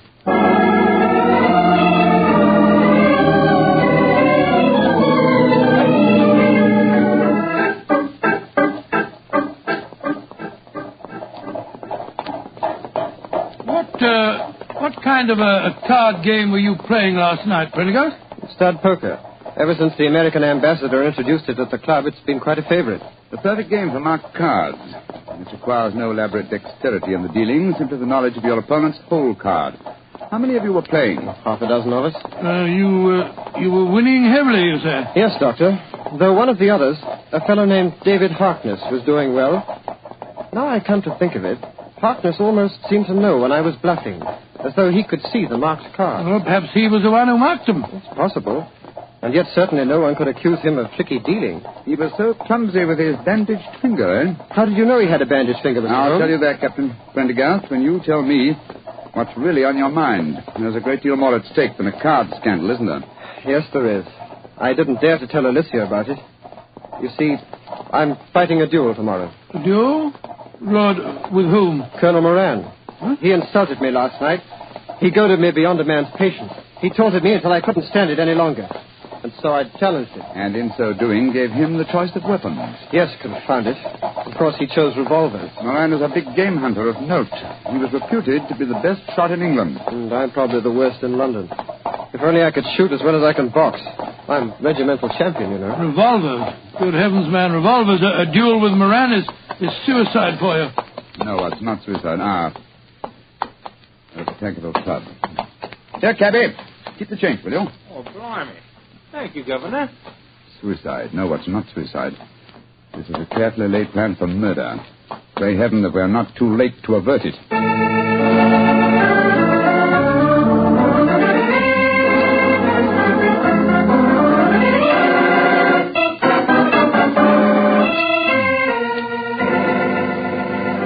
Mr. Harkness that you want him, sir? Yes, he went to his room half an hour ago. Number 108.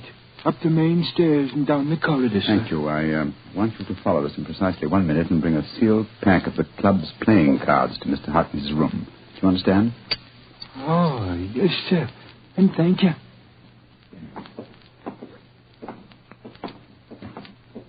Did you make the arrangement? Yes, come on. Let's go up to Harkness's room. The 3 members have cut me dead since I came in here. It's the most humiliating experience. A little patience, Captain Prendergast, and I'm sure your honor will be entirely vindicated. I wish I knew what you were up to, Holmes. I'm going to try and restage the drama that was presented in this club last night. The only difference being that my production will have a cast that's a little different. Now, here we are. Now, let me do the talking. Yes? Did you want something? Prendergast, I don't want you in my rooms. I don't know why they allowed you inside the club. Let us in, Mr. Harkness, please. No, I won't. Take your foot out of the door, confound it. Mr. Harkness, there are 3 of us. I think you'd better let us in. You're going to let us in, Harkness. Oh, all right. Come in. Ah, thank you for your hospitality, sir. Now perhaps you fellows will tell me what the devil you think you're up to. With pleasure. As you very well know, Mr. Harkness, this is probably Captain Prendergast's last day on Earth. He has one request to make of you, that you join him in a farewell game of poker with us, to show you bear no grudges. Oh, it's fantastic. You're all insane. Oh, by the way, Mr. Harkness, I'm delighted to notice that your sore finger seems to have healed with great rapidity. By an odd coincidence, you'll observe that I seem to have injured mine. Mr. Holmes, when did you do that? Oh, in the carriage just now, a mere scratch. Fortunately, I had some first aid materials in my greatcoat. Come in. Yes, Taylor, what is it? Begging your pardon, Mr. Harkness, but the gentleman asked me to bring this sealed pack of cards here. Put them on the table, Taylor. Very good, sir. Well, what's the game? Stud poker, Mr. Harkness. A game with which you're quite familiar, I understand. And the stakes? A man's honor. Possibly another man's freedom. Open the pack, Mr. Harkness, and deal us all a hand.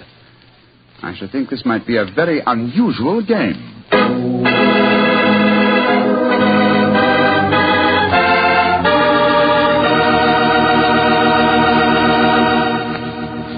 You'll hear the rest of Dr. Watson's story in just a few seconds. Time for me to explain that Petri California Sherry is not only an ideal wine to serve before dinner, but it's also the perfect wine for almost any occasion. Petri Sherry is fine after dinner, when you're listening to the radio or just sitting around talking. And, of course, you couldn't ask for a finer party wine than Petri Sherry, especially if your party is at cocktail time. If you don't know what wine to buy, you can't go wrong with Petri Sherry. But be sure it's Petri. Look for the letters P-E-T-R-I. They spell the proudest name in the history of American wine. Well, Dr. Watson, that was quite a game of poker you were settling down to. I have a feeling that Sherlock Holmes had an ace or two up his sleeve, didn't he? Well, figuratively, he did, Mr. Bartell, though at the time I must confess that, as usual, I was pretty much in the dark. David Harkness opened the new sealed pack of cards, and the 4 of us played a hand of poker. It was easy to see that our unwilling host was far from happy. His ferrety eyes darted from one to the other of us as he played our cards. He knew that he was the victim of a conspiracy, and so he was watching every move we made. Finally, as that strange game progressed, Captain Prendergast leaned across the table and said, I think you're bluffing, Harkness. Do you? Well, it will cost you exactly the limit to find out. How curious are you? By Joe, I think you are bluffing, Harkness. I'll see you. You'd be a fool to, Watson, when he has a straight flush. What do you mean, Holmes? My dear Harkness, the markings are quite apparent, I assure you, to someone who knows what he's looking for. Scott, you mean that these cards are marked too? Examine them for yourself, old chap. They are marked. They're pinpricked, just like they were last night. Well, that's impossible. Harkness broke the seals on your pack just now. We all saw him do it. He couldn't have switched the pack. And why would I do that, even if I could? I wouldn't try and cheat Mr. Sherlock Holmes, would I? No, Mr. Harkness. I just wanted you to know that I understood the trick. What trick, Mr. Holmes? The same one that was played on you last night, Captain Prendergast. This was a demonstration of how easily a sealed pack of cards may be turned into a marked one by a man with a sore finger. What on earth's a sore finger got to do with it, Holmes? Oh, it's very simple, Watson. A pinhead or a thumbtack hidden under the bandage, a tiny pressure against a card one wishes to mark as it comes into one's hand, and after several deals, Hey, presto. A marked pack. Oh, so that's how it was done. You can't prove it, Holmes. You can't prove a thing. You weren't here last night. Oh, unfortunately, I wasn't, Mr. Harkness. Otherwise, I should have had the great pleasure of exposing your trick at the time. As it is, I shall have to rely on a public confession. You'll never get a confession from me. Possibly not, but I'm sure that you'll be interested to know that I've made quite an extensive study of card sharping. In fact, I've considered giving a little lecture or demonstration here at the club. What are you talking about? This game that we've just played was in the nature of a rehearsal.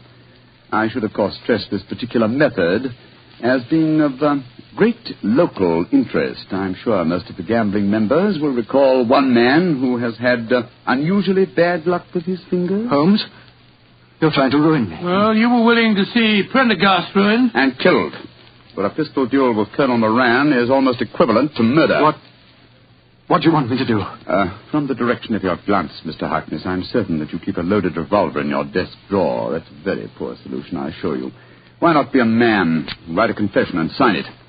It'll free Captain Prendergast from any stigma, and it'll help to trap the real culprit, Colonel Sebastian Moran. Moran? Well, where does he come into the picture, Holmes? Mr. Harkness knows, don't you? And I think I know now. Why don't you tell us, Harkness? One thing at a time, Prendergast. I owe it to you to write a confession. I'll do that, rather than face a public exposure in the club, but that's as far as I'll go. If you have any ideas about Moran, go and talk to him yourselves. There's a certain honor, you know. Even among thieves? Thank you for the implication, Mr. Harkness. You have writing materials here? Yes, I have writing materials, Holmes. Splendid. Then while you're telling the truth about last night's episode, we'll call on Colonel Sebastian Moran. Have you any idea where we might find him at this time of night? Yes, I have every idea. You'll find him in the gun room. Thinks he has a duel on his hands tomorrow. In the gun room, eh? Thank you, Mr. Harkness. We'll go and talk to him. You may expect us back within half an hour.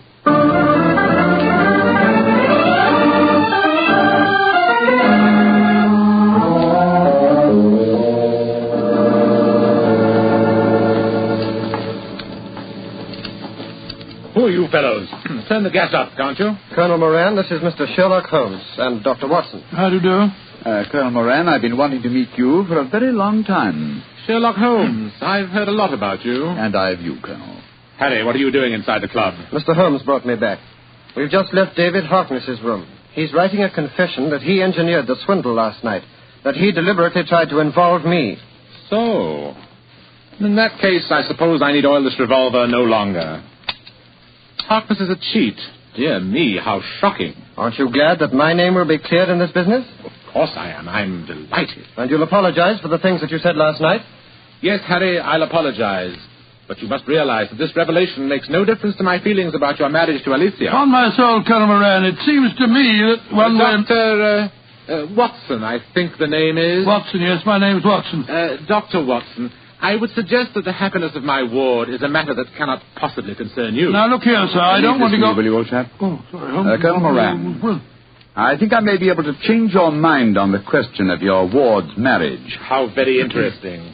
And what makes you labor under that delusion? Would you care to have it known at the club that you had deliberately planned Captain Prendergast's murder? What in thunder are you talking about? You know, sir, that a revolver duel with you is no duel. It's a cold-blooded killing. Rubbish. I was challenged. Therefore, I had the choice of weapons. Naturally, I chose the weapon with which I was most familiar. And you had the choice for a very good reason, Colonel Moran. You forced Prendergast into the duel because it was the only way you could be certain that he'd never marry your ward. Alicia? What do you know about her? More than you think, sir. She's at my wife's house this very minute. She suspects you of jealousy. I think it's far more likely that the financial aspect of guardianship is involved here. A financial accounting is due upon her marriage, isn't it? That's none of your business. An accounting is due, Mr. Holmes. Alicia told me that herself. Exactly, and the accounts were in no state to undergo scrutiny. The answer is obvious. David Harkness, a card sharp, was in need of money. You induced him to practice his cheating last night in order that you could trap Captain Prendergast into a duel. Harkness, what the devil do you want? Put that revolver down, you fool. I don't care about my own disgrace, but you're going to pay for your share in it, Moran. Drop that revolver, Harkness. Don't you see that you're... Moran, you shot him. You saw that it was in self-defense, gentlemen. He was waving a loaded revolver at me. It's most unfortunate, but it was in self-defense. Yes, self-defense that removed the one dangerous witness who could have testified against you. He's dead, Watson, isn't he? Yeah. Shot right through the heart. Moran, you're a cold-blooded, murdering devil. I demand satisfaction for that insult. These gentlemen are my witnesses. I apologize for the misunderstanding last night, but this is a different matter. You've insulted me, Harry. The duel will take place, Colonel Moran, and Dr. Watson and myself will act as seconds for Captain Prendergast. Let's make the necessary arrangements, shall we?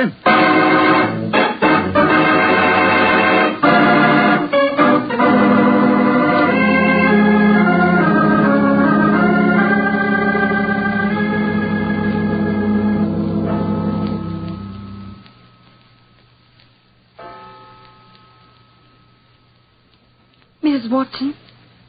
Yes, Alicia, dear? It's 2:00. What can have happened to them? They left here just after 8. Oh, well, if you'd been married to John for any length of time, my dear, you wouldn't worry.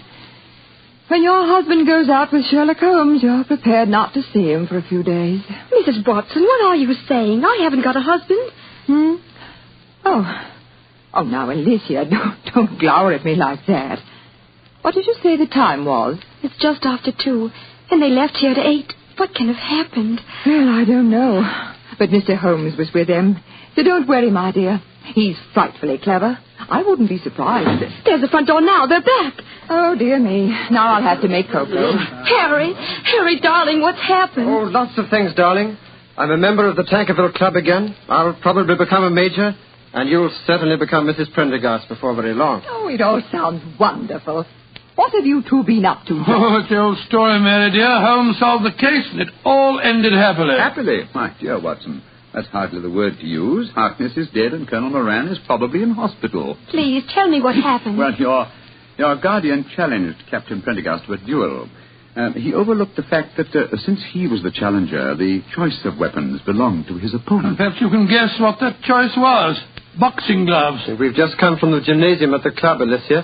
I'm afraid I really gave him a thrashing. And a well-deserved one, too. I'm only sorry that I couldn't put him where he belongs, behind prison bars. Oh, Harry. He'll be the laughing stock of London. I'm glad of it. But that means that he'll never consent to our being married. I disagree, Miss Wentworth. If we keep his secret, and we've hinted that we might, I'm quite certain that he'll withdraw his objections to the marriage, and somehow he'll make up his deficiencies in his guardianship account. Probably by borrowing money from Professor Moriarty. Oh, I think it's all wonderful. But it's well after 2:00 in the morning. Let's go into the kitchen, shall we? I'll make some cocoa. Cocoa? Spot of whiskey? Harry, you and Alicia stay here. You probably have some plans to make. Oh, cocoa's not a very exciting drink. Oh, shush, John. Oh, sorry. As soon as the cocoa's ready, we'll call you.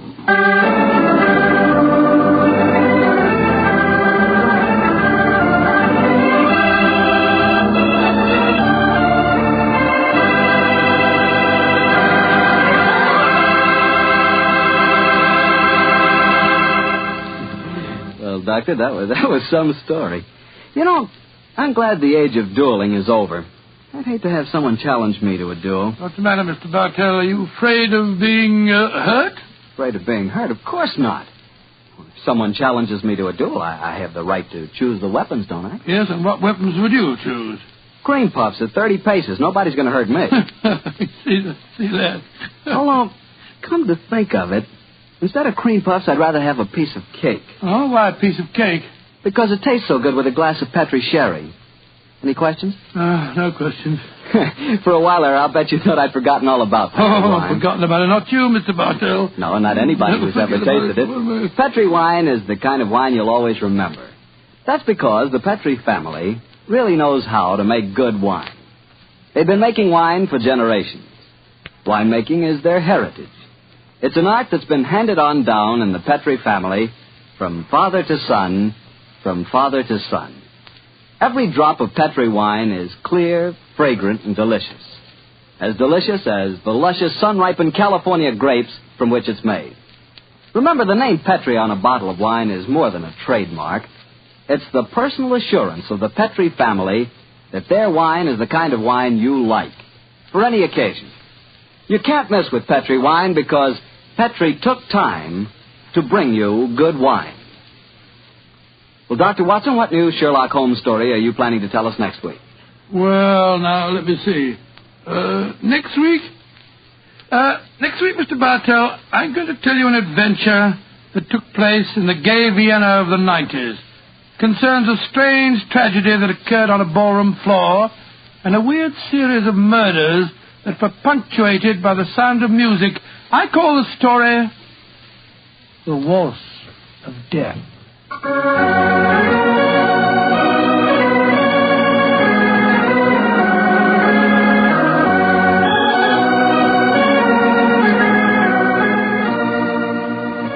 Tonight's Sherlock Holmes adventure was written by Dennis Green and Anthony Boucher and was suggested by an incident in Sir Arthur Conan Doyle's story, The 5 Orange Pips. Music is by Dean Fossler. Mr. Rathbone appears through the courtesy of Metro-Goldwyn-Mayer, and Mr. Bruce through the courtesy of Universal Pictures, where they are now starring in the Sherlock Holmes series.